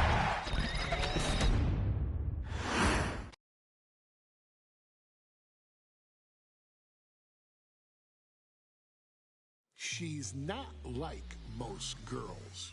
She's also not like most WWE superstars. Nia Jax, the reigning queen of the ring, is a reckoning, a force of nature that blitzes right through her competition. A cousin of the Rock. Nia Jax arrived in NXT almost 10 years ago with astronomical expectations. Undaunted, Nia Jax would dominate early opponents, finding herself competing for the NXT Women's Championship.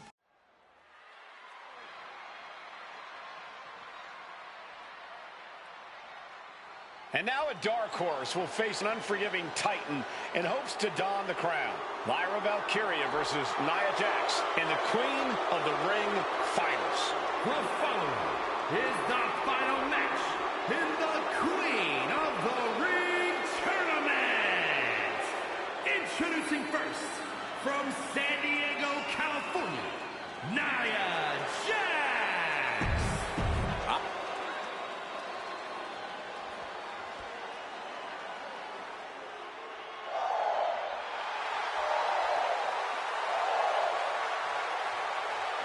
Lyra Valkyria fancies herself a Morrigan, which is an Irish goddess of war. As they were on the battlefield, they used to take the shape of ravens to fly around and decide who would live and who would die. That is what Lyra Valkyria is bringing to the ring here tonight.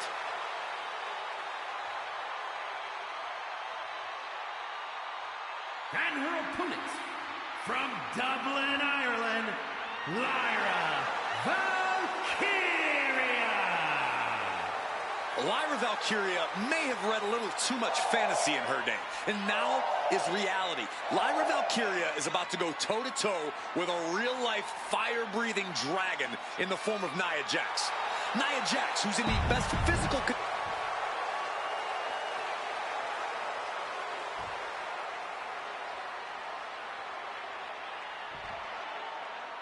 And it's all come down to this, the finals of the 2024 Queen of the Ring tournament, Jax Falcon. And Nia now misses wildly. Lyra goes up over the top. Nia's got it caught, though. Lyra trying to rely on her technique to bring down the irresistible force, but having no luck at the moment. I'm not sure this is going to work either. Jax just entirely too strong, but whoa! That was interesting. Oh, nice athleticism by Valkyria. Even Jax might be a little impressed. I wouldn't go that far, Saxton. Here comes Nia, just imposing her will on Lyra Valkyria. Again, Lyra showing how resourceful she is, applying the sleeper to Nia Jax. Lyra tried to hold on. And now Nia Jax in control, and she's going to look to put Lyra away. Nobody home! Set outside the ring, and Valkyria's got a chance. Huge window of opportunity. Right now for Lyra Valkyria to strike. Lyra may actually pull this off. Lyra may become queen. Lyra has the advantage. She has Nia reeling. But Lyra can't win Queen of the Ring with Jax on the outside. This match has to end in the ring. Each woman here has had a tough road to become a Queen of the Ring finalist. Every matchup in this bracket has been a toss-up. Valkyria knocked off former women's champion Io Sky earlier this week, but Nia's had an even tougher challenge. Two great former champions in the form of Naomi and Bianca Belair. Even more impressive than that, she handed Jade Cargill her first WWE loss. Granted, Corey, that was a disqualification victory for Jax. I'd say there's still some unfinished business between Nia and Jade. Oh, my! Corey, what do you think is going to be the key in this match for Nia Jax? She certainly made plenty of promises when it comes to being Queen of the Ring. What Nia brings to the dance, Cole, is raw power, the likes of which you rarely see from most men, let alone women. Nia has absolutely no problem using that power, and the same goes for her throwing her weight around in the ring. Lyra Valkyria might just learn that the hard way tonight. Cutting her off in the middle of her little performance. That's what you have to do. Lyra Valkyria, one of the best technical wrestlers in NXT Women's Division history. But the game is about so much more than technique. It's about experience and timing, knowing when to tap into certain parts of your psyche. Nia knows this, and we've seen it for years. The big question is, does Lyra? Ooh, one step ahead there. Each shot landing with a little bit more venom. The fight is on, and it's furious. Just teeing off with that fight for everybody. What impressive determination from both competitors, keeping at each other no matter what. Who will break first? That is the question. This is a war of attrition with neither superstar wanting to be the one who surrenders. Good night. Good strength. Dropping the elbow. Lyra says she feels alive every time she flies, and that's what Nia has to avoid tonight, keeping Lyra grounded. The woman thinks she's a bird, Cole. What do you expect? It's symbolism, Graves. She better hurry. She'll get counted out.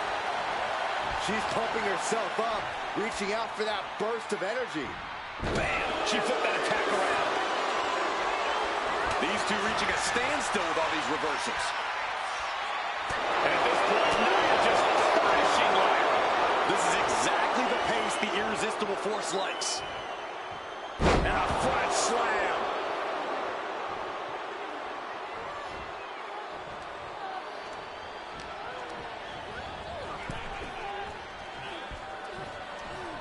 Draped across the top rope. Clubbing forearm.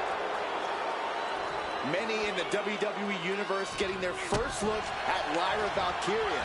She's only had 3 main roster matches so far, and they were all in this tournament. Big wins over Dakota Kai, Zoe Stark, and Io Sky over the last 3 weeks. That's an extremely impressive start for Lyra. Wow, undefeated for 3 weeks? When Nia Jax joined the main roster, she didn't lose a match for over 7 months, and Jax has stayed that dominant for years. Golly, Nia is just cornering Valkyria. Jax abusing Lyra, showing no mercy. I think it's a preview of what kind of queen Nia Jax would be. The kind of queen that will happily send victim. I think we're about to see it Buses him all the way up, all the way down, powerbomb. Is it enough to put Lyra away?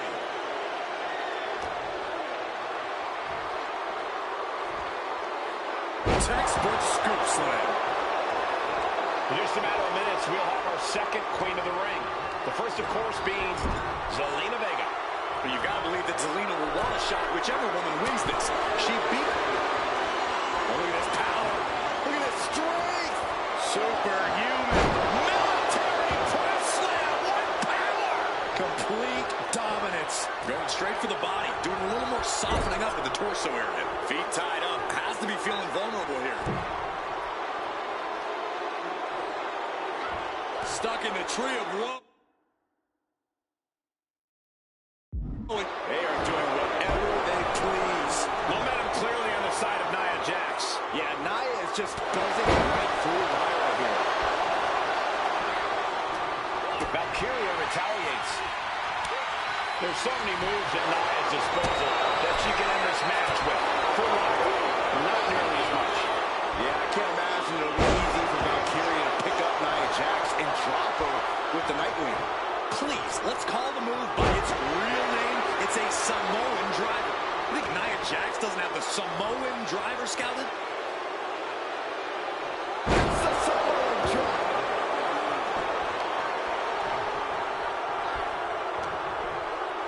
Nia Jax, so powerful, so dominant, crashing down. Samoan drop. And Lyra is brought to a disadvantage now. And the irresistible force is really keeping... Valkyria crushed in the corner by Jax. Squashing Lyra in the corner, and the beginning of the end may be near. And Nia now, with Lyra on her back, going to climb up to the second rope. This is a scary situation for Lyra. Oh, look at this, maybe not. No way, there's no way. Oh, my. Oh, no. Good night, Annihilator. Here is your winner and the new Queen of the Ring, Nia Jax.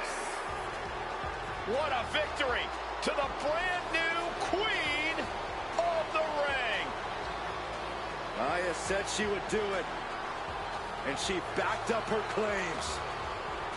And now the Chief Content Officer of WWE, Triple H, going to come in to congratulate Nia Jax and officially crown her the Queen of the Ring.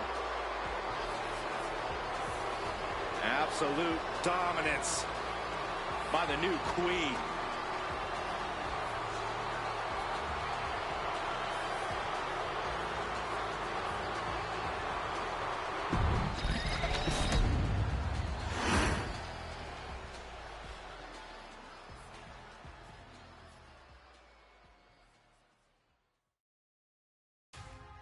I'm sure you will agree with your wise man. Many WWE superstars say they will do whatever it takes in order to achieve success. Quite often, it's a bunch of BS. But if you're lucky, you may run into someone who is willing to look out for the group. Someone willing to make sacrifices. And for this family, there was no one better than Rikishi. After the Head Shrinkers run in WWE came to an end, Rikishi, then known as Fatu, would go on a journey of self-discovery. This journey would lead to him taking on the name Rikishi, a subtle nod to his cousin Yokozuna, as well as an opportunity to start fresh with a global audience. Well, my dad, you know, when he became the Rikishi character, when you think about Samoan wrestlers, right, or mean, or aggressive, he made it like his own flavor, right? You know, he had the blonde hair, still carried the aggressiveness, but I think he just wanted to add like a little flavor to it. But it became even more popular to our culture. Rikishi blitzed WWE from the jump, devastating opponents with new tricks and winning people over with his fat-ass dance moves. That Rikishi is fat, all right. P-H-A-T. And with this wave of newfound momentum came even more success, with Rikishi capturing the WWE Intercontinental Championship and displaying incredible athleticism in iconic moments like when he dove off the top of the steel cage. The year 2000 belonged to Rikishi. But little did anyone know, Rikishi held a dark secret regarding a decision he'd made not for his own benefit, but for the benefit of the family. It was at the 1999 Survivor Series that Stone Cold Steve Austin was hit by a car in the arena parking lot, forcing him from the main event later that night for the WWE Championship. For nearly a year, all of WWE was consumed with figuring out who was driving that damn car and why Austin was targeted in the first place. The verdict came in. The car was driven by Rikishi. Rikishi would stand strong. Stone Cold Steve Austin. I didn't do it for me. I did it for The Rock. What? Rikishi would lay out a years-long gripe that WWE preferred Steve Austin to The Rock, and so Rikishi had made sure that The Rock's only competition had been removed from the picture. Rikishi sacrificed his own popularity to reach this goal. The Rock thrived while Austin was on the shelf. For Rikishi, the struggle and fall was all worth it. Rikishi knew that he would eventually have to face off with the Texas Rattlesnake to answer for his sins. And he welcomed that meeting with open arms. What Rikishi was unprepared for was for WWE to stack the deck entirely, looking to make Rikishi pay for taking out their golden goose. Stone Cold Steve Austin was allowed to drive his truck directly to the ring and was generally given the freedom to do whatever the hell he wanted in the name of revenge. We are going to make things right. This time, when Rikishi and Stone Cold Steve Austin lock horns, there will be no stacking of the deck. Someone willing to give of himself so that his family, this family, can succeed, deserves better. So get in there and showcase the never say die spirit that has led this family to victory time and time and time and time and time and time again. Use whatever weapon you can get your hand.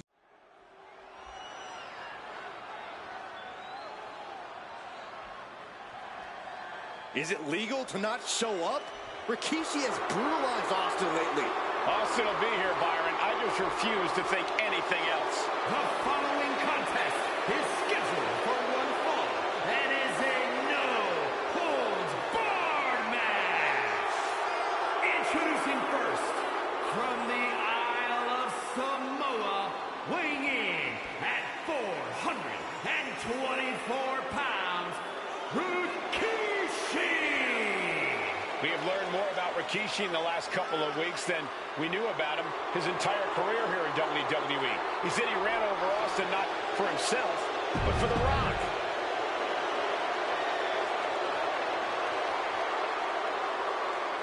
Is he here? Well, there's the Rattlesnake's music.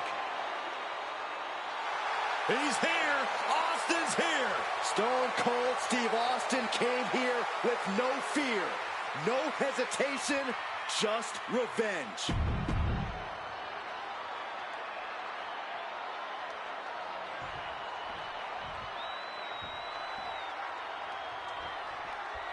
It's a miracle Austin survived being run over by Rikishi. Now a pissed off Texas Rattlesnake is on the loose and out for revenge. It took Austin almost a year to recover from the injuries he suffered in that heinous attack. You can't blame Austin for the damage he inflicts on Rikishi tonight.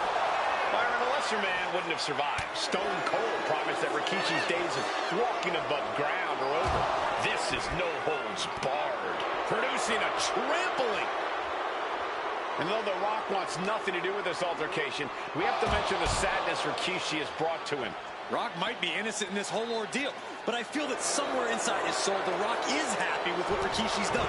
The Rock is proud to have Rikishi and his family. No, Corey, what kind of lies are you trying to spread? We've heard Rock say Rikishi deserves what Austin is going to bring him. There's no family pride in that statement. I'm just saying that blood is thicker than water, and it's been an easier ride for Rock without Austin in the picture, and that's thanks to Rikishi. Sounds more like Rikishi is trying to take credit for all The Rock's success. And Rikishi evades that. Can Austin weather this storm, guys? Rikishi with an onslaught here against Austin.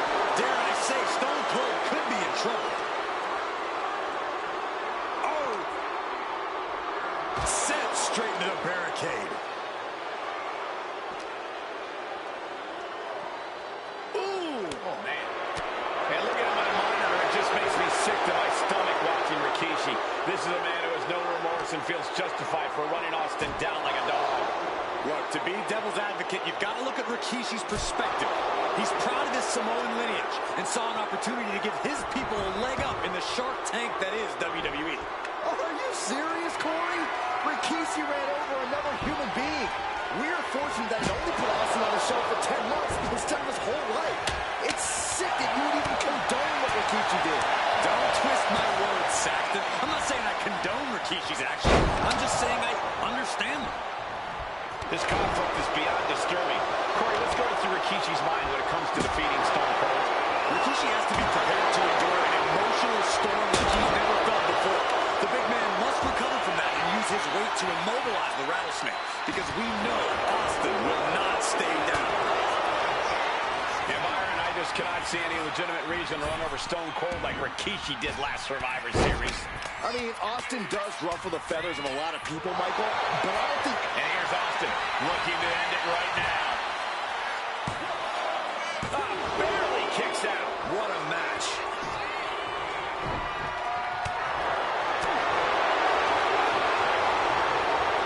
Just ejected from the ring. Heading to the outside now. Oh, my gosh! Rikishi feeling the pride of his family with every ounce of damage he delivers to Stone Cold. Oh, man, right into the steel steps.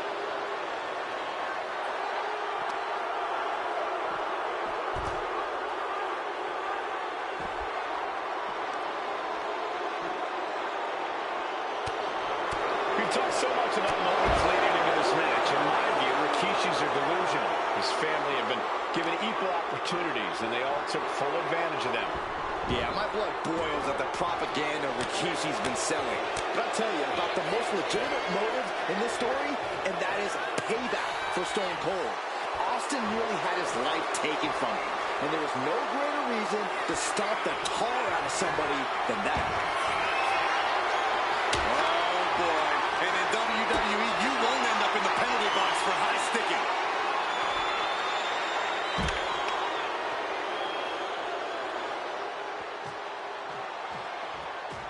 Austin and Rikishi trading heavy artillery on the outside, and here comes the rattlesnake.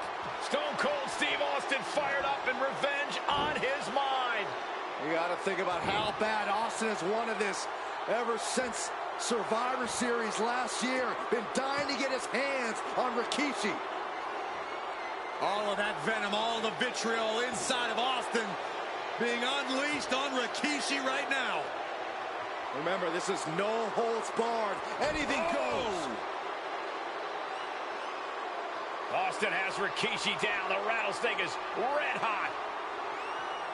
And do you hear this capacity crowd? They want more from Stone Cold. All that he wants to see Rikishi get beaten down like a pile of human filth. And Rikishi lately has been calling himself a visionary, a pioneer. All a bunch of garbage, if you ask me. Well, those aren't self-imposed labels, Cole. Those labels are coming from a family, coming from a group of wrestling legends who are proud of Rikishi for standing up and making a change in this business. I have a few labels for Rikishi. Coward, liar, embarrassment. Those fit him well. Turns it around.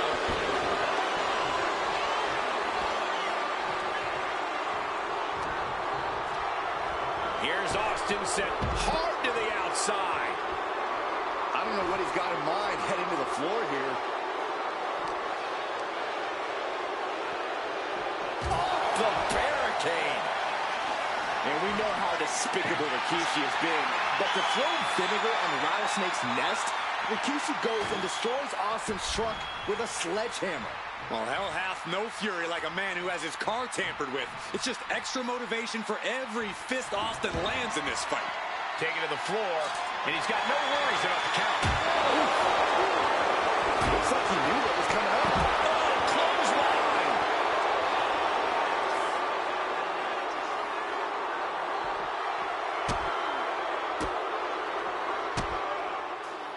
And Austin fends him off. Run out of ringside and back to the mat. Austin with a stunner! Cover. Late in the match. That's gotta be it. Down. The rattlesnake bites again. Austin gets his payback. Ladies and gentlemen, the winner of this bout, Stone Cold Steve.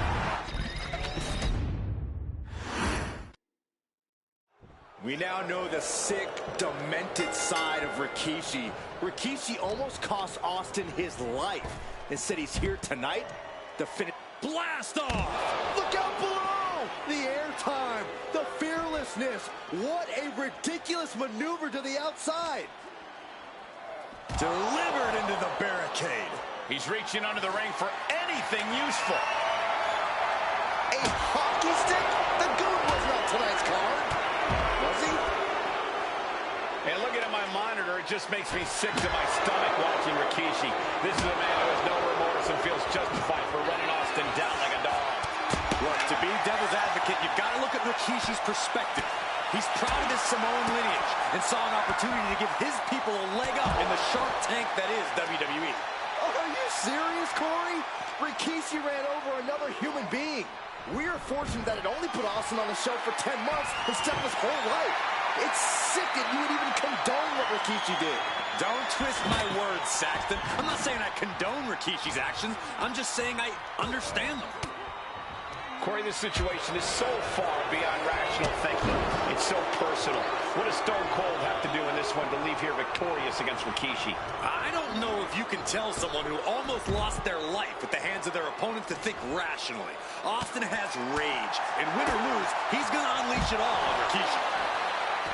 We've talked so much about motives leading into this match. In my view, Rikishi's are delusional. His family have been given equal opportunities, and they all took full advantage of them. Yeah, my blood boils at the propaganda Rikishi's been selling. But I'll tell you about the most legitimate motive in this story, and that is payback for Stone Cold. Austin nearly had his life taken from him, and there was no greater reason to stop the car on somebody than that. Good God, we all felt that. Open the penalty box for high sticking. Whoa, slamming that bat down as hard as possible. Manages to slip out of the way. And though The Rock wants nothing to do with this altercation, we have to mention the sadness Rikishi has brought to him. Rock might be innocent in this whole ordeal, but I feel that somewhere inside his soul, The Rock is happy with what Rikishi's done. The Rock is proud to have Rikishi and his family. No, Corey, what kind of lies are you trying to spread? We've heard Rock say Rikishi deserves what Austin is going to bring him. There's no family pride in that statement. I'm just saying that blood is thicker than water, and it's been an easier ride for Rock without Austin in the picture. And that's thanks to Rikishi. Sounds more like Rikishi is trying to take credit for all the success. Ooh, just bouncing off the turnbuckle. Back elbow.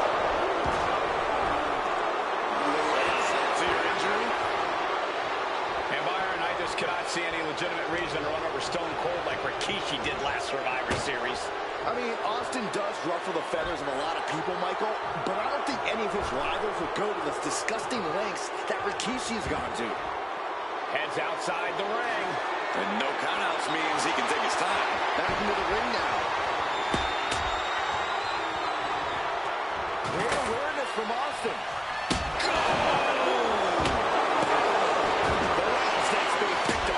No one holding Rikishi's family down now.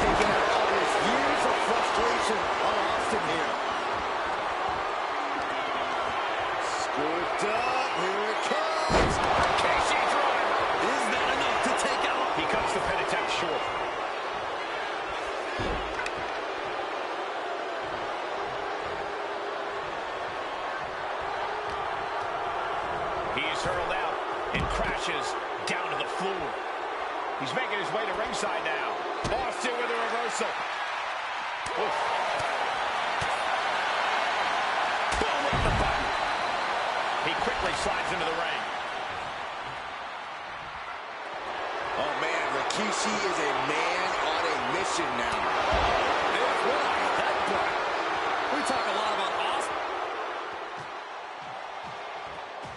Austin and do you hear this capacity crowd? They want more from Stone Cold. All he wants to see Rikishi get beaten down like a pile of human filth. There's been a lot of vitriol coming from fans towards Rikishi these past few weeks, and this all-day crowd is continuing that pattern of disdain. You think Rikishi cares about the fans, though? No, not at all. He truly believes he's done something for his family, for his people. His family's respect is the only respect he's desperate for. Austin showing no fear, no intimidation.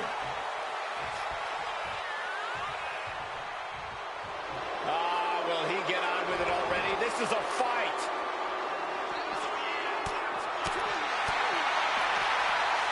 Oh, what a knee lift. Somebody better check his nose. And he slides him back to the mat. Rikishi is down. It could be over.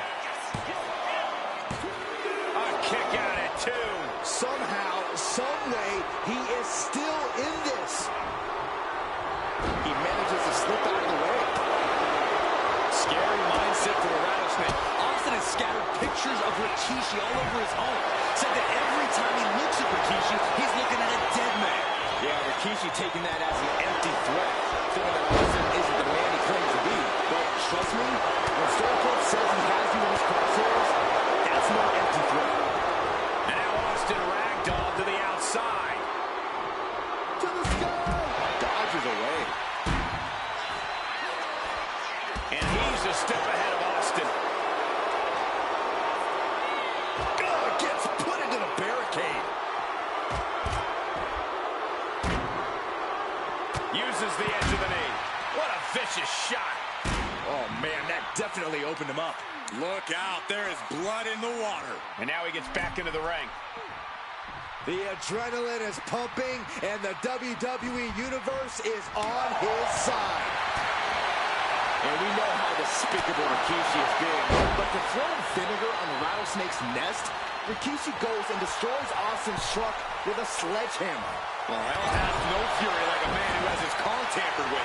It's just extra motivation for every fist Austin lands in this fight.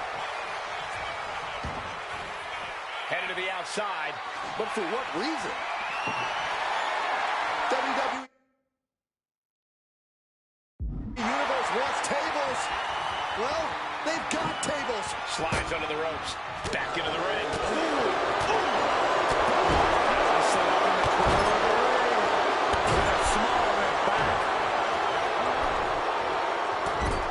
Strikes him. Stop. And Rikishi lately has performed himself a visionary, a pioneer. All a bunch of garbage, if you ask me. Those aren't self-imposed labels, Cole. Those labels are coming from the family, coming from a group of wrestling legends who are proud of Rikishi for standing up and making a change in this business. What you label for Rikishi? Coward, liar, embarrassment. Those fit him well.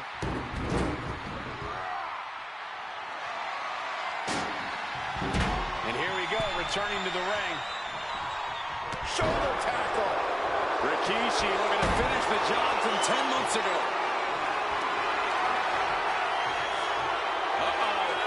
Rikishi driver. Rikishi may have put the... He's changing his mind. Going for something different now.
That is hard to watch. And that was just as devastating as a sledgehammer to Austin's truck. Rikishi hoisting up his opponent. Rikishi driver. It's over. You can't survive that again. And that was taking the attack to the competition with that one. What a barrage of stops.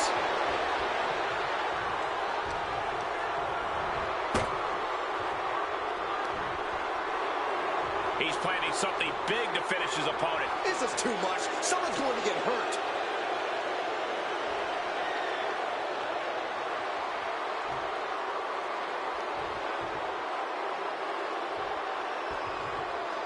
He's headed out to the ringside area. And what need is there to go looking under the apron like this? I hope he doesn't hit him with the knuckle puck. He's looking to take things to the outside now. Stone Cold avoids the attack. And that was offense with a hurtful purpose. You can feel the utter hatred these men have for one another. There is nothing more they want to do than end each other's career. He averts the offense. What a display here. Counters on both sides. That should strike fear in your opponent. This one's heading to the outside. Cobra clutch. Got it cinched in. Fading fast. The Russian leg sweep.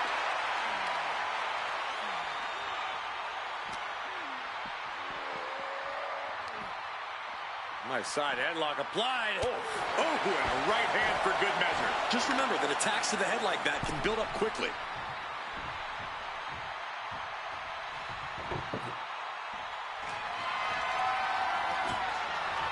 I can't begin to imagine what he's got planned here, guys.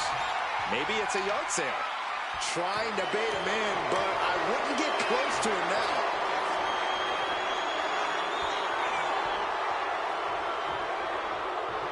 And he's ready to throw out all decorum in this one. The gloves are off, and he wants to remove a few teeth with a wicked wrister. He's waving that hockey stick around like a Hanson brother. And he comes in under the rope staff. And more damage being inflicted on the torso. Repeatedly going after that midsection. Just devastating. The onslaught to his core is continuing. If he keeps taking targeted strikes like this, he's going to be doubled over before long. Just like that, sent out of the ring. He's leaving the ring now. No countouts to worry about. Quick way to respond with a reversal. Austin getting in his opponent's face. I don't think the censors would like the venom that's coming out of the rattlesnake's mouth right now. Austin! Stone Cold! Will Rikishi get back up?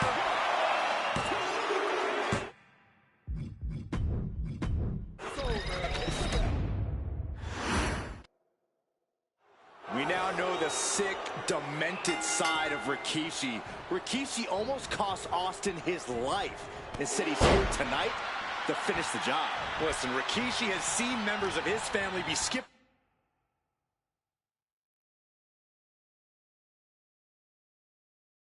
over while other superstars skyrocketed to unimaginable heights. Rikishi feels it's The Rock's time, not Austin's. It's been a month of stunning revelations, all leading to the in-ring return of Stone Cold. Here's Austin sent hard to the out. Lift off. Whoa, look out. From up top, right onto the target outside. That is kicking things into a whole new gear. No telling what's underneath the ring tonight. He's about to bring new meaning to the term hockey fight. And though The Rock wants nothing to do with this altercation, we have to mention the sadness Rikishi has brought to him. Rock might be innocent in this whole ordeal, but I feel that somewhere inside his soul, The Rock is happy with what Rikishi's done. The Rock is proud to have Rikishi and his family. Well, Corey, what kind of lies are you trying to spread? We've heard Rock say Rikishi deserves what Austin is going to bring him. There's no family pride in that statement. I'm just saying that blood is thicker than water, and it's been an easier ride for Rock without Austin in the picture. And that's thanks to Rikishi. Sounds more like Rikishi is trying to take credit for all The Rock's success. This is certainly an effective use of a foreign object, holding nothing back, striking over and over again. There has to be permanent damage being done right now. This contest is beyond disturbing. Corey, let's go into Rikishi's mind. to endure an emotional storm like he's... Sky high! Good Lord! Taking flight! Took a leap of faith and connected perfectly. This could be just what they needed. Stone Cold reverses. And looking at my monitor, it just makes me sick to my stomach watching Rikishi. This is a man who has no remorse and feels justified for running Austin down like a dog. Look, to be devil's advocate, you've got to look at Rikishi's perspective. He's proud of his Samoan lineage and saw an opportunity to give his people a leg up in the shark tank that is WWE. Are you serious, Corey? Rikishi ran over another human being. We're fortunate that it only put Austin on the show for 10 months instead of his whole life. It's sick that you would even condone what Rikishi did. Don't twist my words, Saxton. I'm not saying I condone Rikishi's actions. I'm just saying I understand them. You saw that being telegraphed. Find some payback with their own reversal. Under the ropes and back into the ring. Just mocking his opponent with that kendo stick now. And outside the ring. No countouts means he can take his time. We've talked so much about motives leading into this match. In my view, Rikishi's are delusional. His family. Scooped up. Here it comes. Rikishi. Driver. Rikishi got all of it. We talk a lot about Austin being prepared for a fight. Talk about the rattlesnake preparing to make Rikishi a dead man. Well, right now it's Rikishi doing the brawling. Rikishi's disdain for Austin looks greater than even we anticipated. He's looking to unload on his opponent with that kendo stick. Bang! Rikishi feeling the pride of his family with every ounce of damage he delivers to Stone Cold.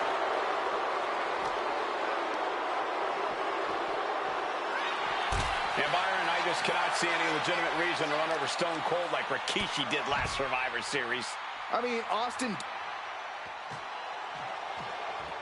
And do you hear this capacity crowd? They want more from Stone Cold. Albany wants to see Rikishi get beaten down like a pile of human filth. Stone Cold letting his feelings towards his opponent be well known. Oh my gosh, what impact! Austin is like a man possessed. It's been almost a year since Austin's been in the ring. His mind is turning. Might be close to the end. Man, what timing on that counter. Fire with a straight shot there. Answering back. And he turned it around. Nothing pretty here. Just good old-fashioned fisticuffs. Back and forth. Neither one giving up any ground. Each exchange just sapping the energy from these two. Exhaustion setting in, and neither one of them is letting up. You can feel the contact, and so does the WWE Universe. The willpower, the sheer guts of these two. Ooh, that's going last with everything they've got now. And just like that, the scales are imbalanced. And we know how despicable Rikishi has been, but to throw vinegar on the rattlesnake's nest, Rikishi goes and destroys Austin's truck with a sledgehammer. Well, hell hath no fury like a man who has his car tampered with. It's just extra motivation for every fist Austin lands in this fight. Clothesline, so effective. Wait.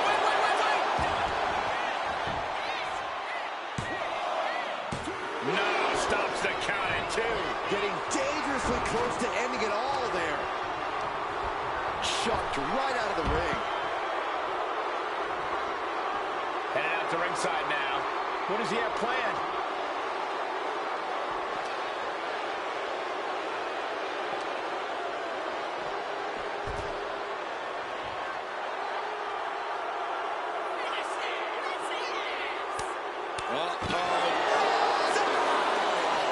And that was just as devastating as a sledgehammer to Austin's truck.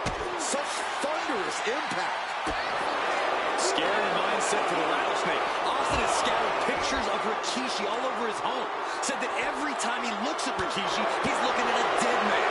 Yeah, Rikishi taking that as an empty threat, thinking that Austin isn't the man he claims to be. But trust me, when Stone Cold says he has you in his crosshairs, that's no empty threat.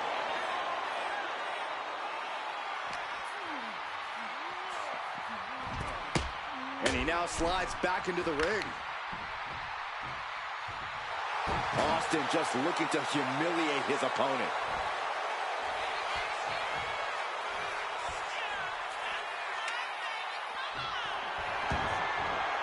Now heading outside. Boom! Oh my Lord, we can call that high sticking. Boom! And Rikishi lately has been calling himself a visionary, a pioneer. All a bunch of garbage, if you ask me. Well, those aren't self-imposed labels, Cole. Those labels are coming from the family, coming from a group of wrestling legends who are proud of Rikishi for standing up and making a change in this business. I have a few labels for Rikishi. Coward, liar. Austin, stop! Can Rikishi come back from that? Uh-oh, he's searching for something. I can already feel the sting of the kendo stick, and I do not care for it. Kendo stick to the skull. Back into the ring now. Hey, that's my water bottle. Don't worry about that now. Just get out of the way, Saxton. No, you know what? Stay right there, Saxton. And this is our cue to get out of Dodge fast. You don't have to tell me twice. Oh! And Rikishi slows Austin down with a thunderous right. Austin's in trouble. And now steel chair. Oh, and Austin, he just averted disaster there. And now Austin gonna deliver the punishment with the steel chair.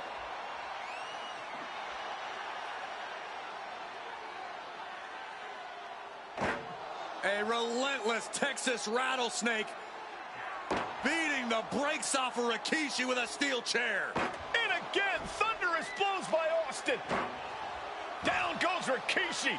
Austin beating the hell out of him. I know Austin has good reason to be doing all this, but he could be taking it too far at this point. I don't think the rattlesnake has taken it far enough, Corey. Austin wants to put Rikishi's life in danger, just like Rikishi did to him. Oh, strikes with it. Rikishi looking to finish the job from 10 months ago. Scooped up, here it comes. Rikishi's right. Rikishi may have put the exclamation on this one. There's two. Wow, just barely making it out. Unbelievable tenacity on display from Stone Cold. Rikishi hoisting up his opponent. Rikishi, driver. Does it again, and there's no way to come back from that. Two. Oh, he gets the shoulder up before three.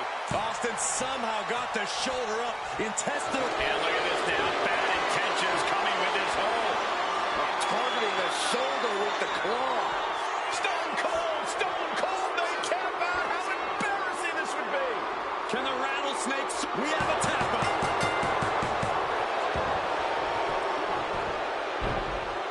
The winner of this bout, Rikishi! This is not what many of us expected to see. We wanted to see retribution, but Rikishi was too much of a monster for Stone Cold tonight. The vitriol that consumed Rikishi powered him to finish the job and leave a battered Austin in his rear-view mirror.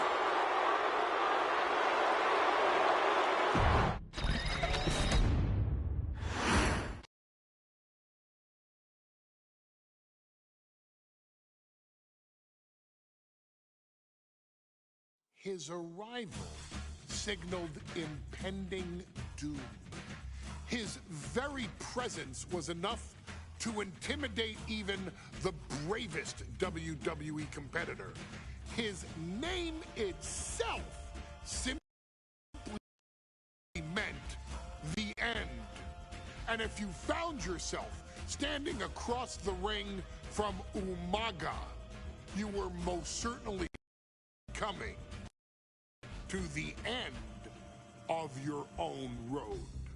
The younger brother of Rikishi, Umaga, was every bit the Samoan bulldozer that his nickname would suggest, mauling opponents with ease, relishing the chaos that he created.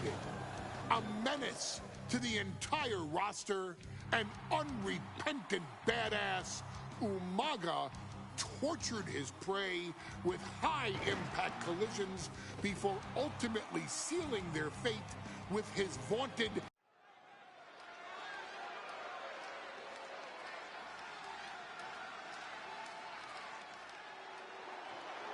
Well, ladies and gentlemen, here he is. He can be the next WWE champion, the near 400-pound Umaga.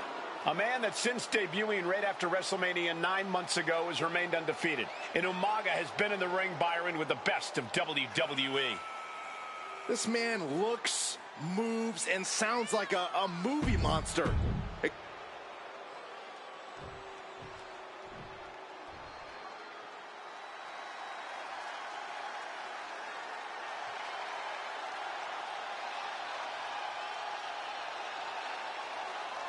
A phenomenal ovation in this arena because the champ is here. John Cena has a gigantic challenge awaiting him in the ring, but Cena doesn't have a reverse gear. Absolutely not. The champ only goes one way, and that's straight at you.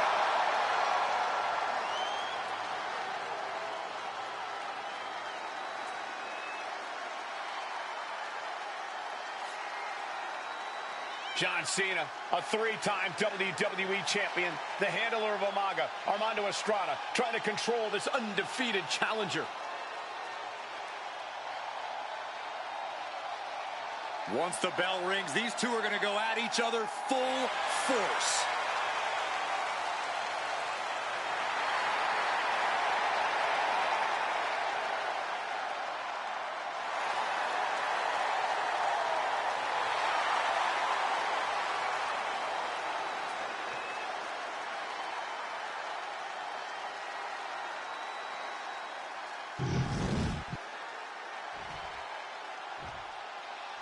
The following contest is scheduled for one fall, and it is for the WWE Championship.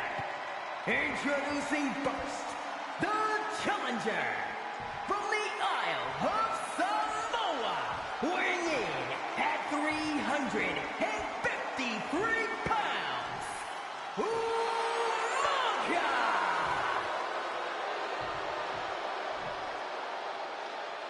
And from West Newbury, Massachusetts, weighing in at 248 pounds, he is the WWE Champion, John Cena!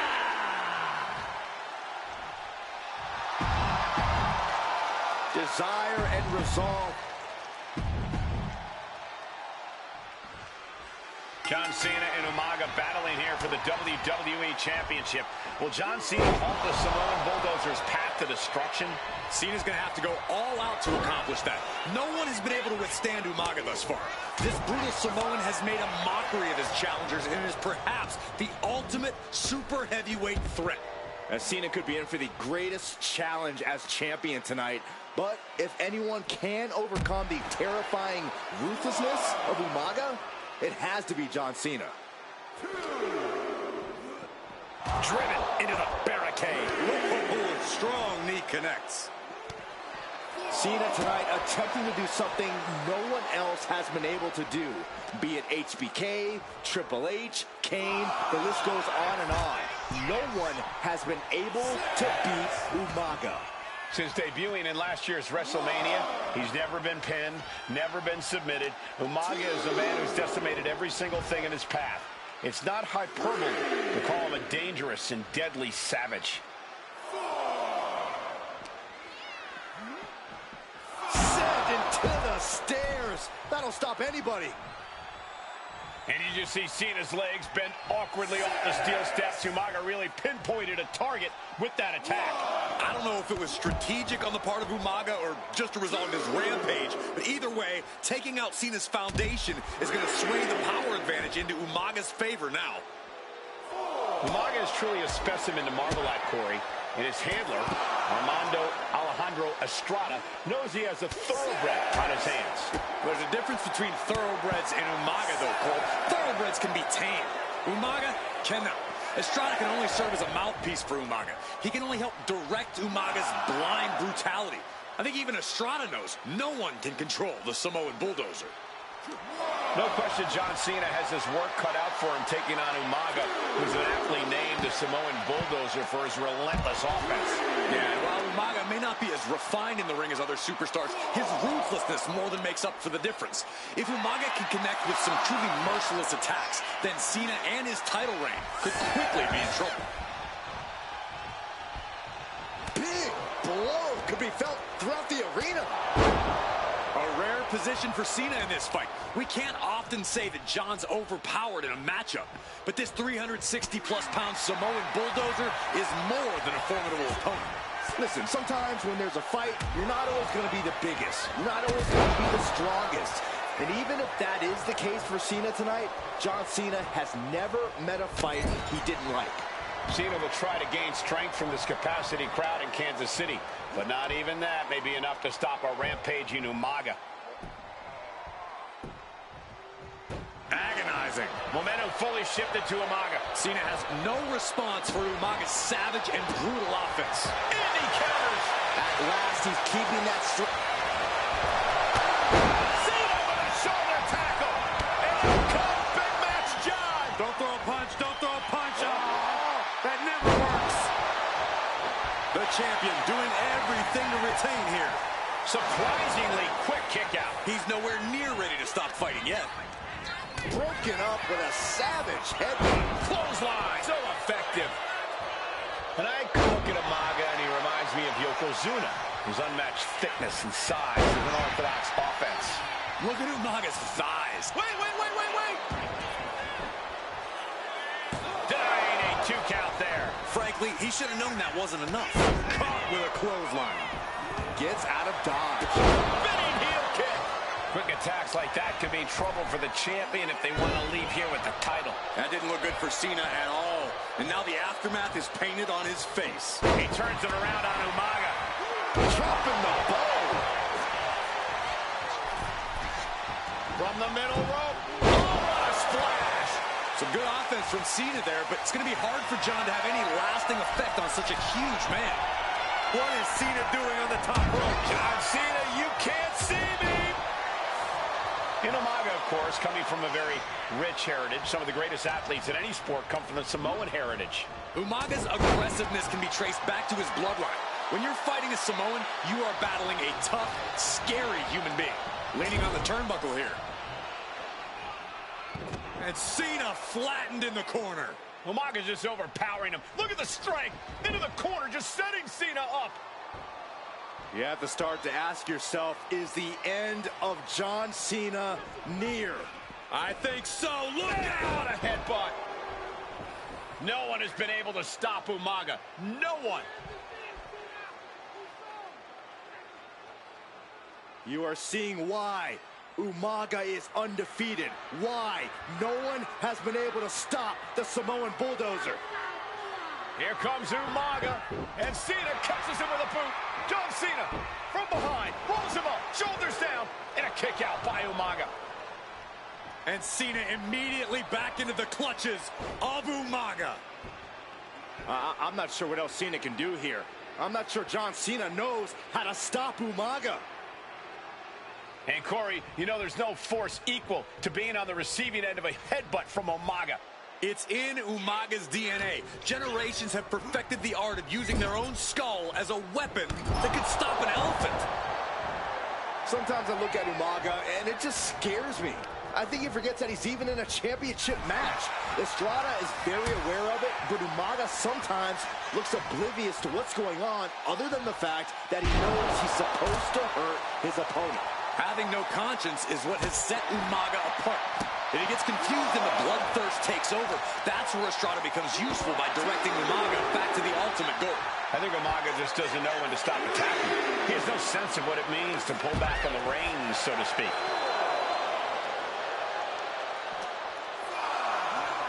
And he tosses it back in now.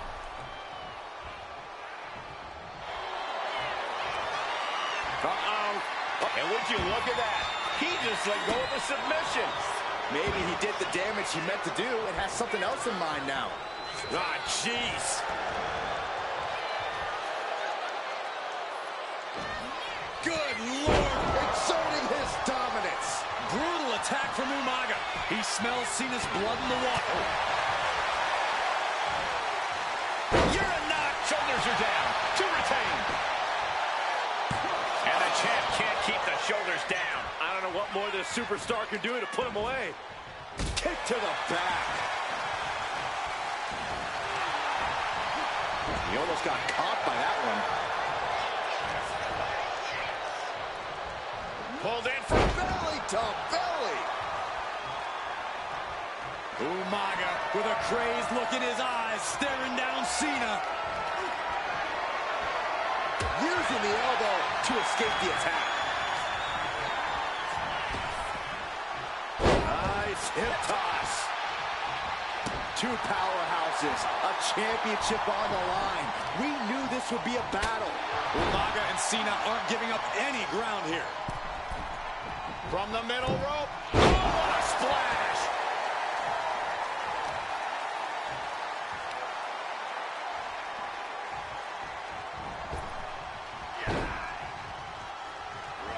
Umaga sidesteps that.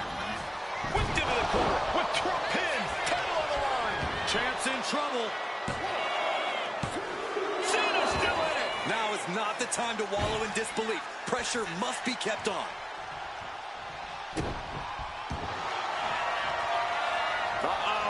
Allows the opponent to get to the ropes and get out of that bad situation.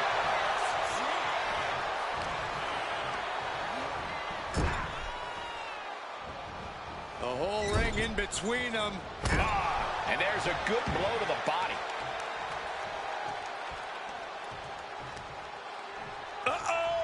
Oh, here we go with the headbutt to the gut. Some showboating from Umaga here. Oh, impact to the stomach. Oh, man. Boom! Oh, strong kick. Umaga. Pop-up Samoa drop. Umaga is just seeking total destruction right now. Cena's looking weak in the knees. Could spell trouble. This'll do it. Umaga, Samoan spike. The challenger might have what it takes to win this. New champion, an undefeated champion. Here is your winner, and the new WWE Champion, Hola! This proves it. Truly no one can withstand Umaga. The Samoan bulldozer has wrecked his way straight to the WWE Championship. Cena's...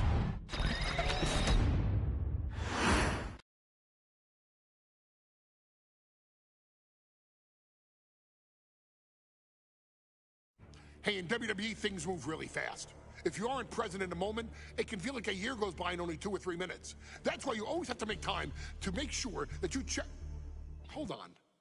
Did I just hear myself say 3 minutes? Stop. Can you believe I'm actually doing Eric Bischoff's shtick? In the early 2000s, few words sent a shudder through the roster like the words 3 minutes, summoning the fearsome duo of Rosie and Jamal, collectively known as the 3-Minute War.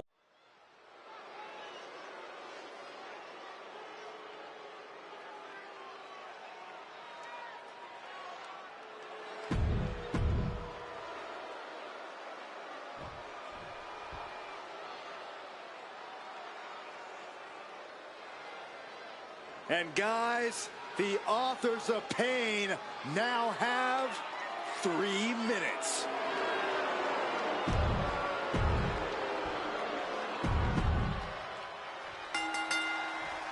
We got 3-minute warning and the authors of pain clashing tonight in what should be a harrowing Extreme Rules match. Considering the teams involved here, it comes as no surprise that we have medical teams standing by backstage. Yeah, these are two of the most merciless and physical teams we've ever seen. Lasting bodily harm isn't just highly probable in this match, it's essentially guaranteed. Well, I, for one, can't wait to see what these teams do with the rules thrown out the window. They're free to be as creative as they want in their pursuit of absolutely annihilating one another. Watch for the hardcore style of 3-minute warning. Both of these men are from the hood, so to speak. Grew up in the streets, brought up to be tough. Rosie and Jamal have a rough tenacity. A duo that couldn't care less about headlocks. They're just all about beating the hell out of you. 3-minute warnings, thug-like tactics need to be respected. Rosie and Jamal only care about one thing, and that's the winner's purse. Many would call the AOP and 3-minute warning equally brutal. How can one of these teams get the edge in this head-to-head contest? It's true they're well matched, but AOP tends to be the more methodical and calculating of the two teams. If AOP can get control of the pace and smother 3-minute warning's chaotic in-ring style, they'll be in a position... Watching! Oh, the way to the outside! I don't care how much you train, you can't prepare for a commercial airliner to come crashing down on you like that. Rosie and Jamal tell their victims that they will feel the 3-minute warning. What does that mean, Corey? Well, it means a lot of superstars will get run over by the pain train, and it's only going to feel like the longest 3 minutes of their lives. When you're as big and strong as Rosie and Jamal, that's how quickly it feels. Boom! He's reaching under the ring for anything useful. Oh, man, he grabbed the kendo stick. Everyone needs to watch out now. Tossing their opponent like they're nothing. I'll just leave it at this. Nobody comes into a match hoping to get chucked around like that. Taking a moment to get pumped off of this crowd's incredible energy. And he avoids what was coming. Just look at the size of all these superstars. The ring had to be reinforced before this match. Over 1,300 combined pounds colliding. These men are so big and so thick, it's a challenge to wrap your arms around them. It's really just best to find weapons and whack away. Yeah, and there's plenty of weapons to choose from tonight. Great athleticism. He's in a bit of agony now. Yeah, but no one has ever won an Extreme Rules match by playing his kick right in the face. Forget it. AOP just fell to their demise. Big splash. Shoulders down. Looking for the win here. And he kicks out of the pin and one. Not quite enough to put him away. Looking to explore things ringside now. Turns that away. Pay special attention to Rosie in this matchup. 6'5", 375 pounds. The man can run a 40-yard dash in 4.8 seconds. This guy is a pure athlete. Rosie played high school football with a legendary running back before playing college ball in Hawaii. Imagine being pancaked by the force Rosie brings. Ooh, targeting the leg there. Boom, man. Oh, stop right to the hand. Oh, my, what a splash. Aiken avoids the attack. He got out of dodge just in time.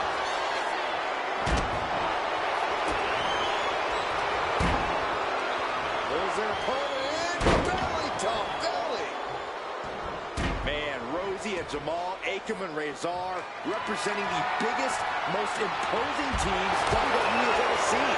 Both teams don't care what the motive is, don't care who the target is. Their goal always remains the same, and that is complete destruction of the opposition. We call them equal opportunity ass kickers. The first few rows should take a couple steps back because no one's safe when you're in the vicinity of these teams. Rosie and Jamal survive Extreme Rules. Here are your winners, Rosie and Jamal. 3-minute warning. Gotta give it up to 3-minute warning. In a contest between two of the most badass squads we've ever seen, they were the tougher competitors. Yeah, but AOP certainly made 3-minute warning earn this win. Just think about all the carnage we witnessed here tonight.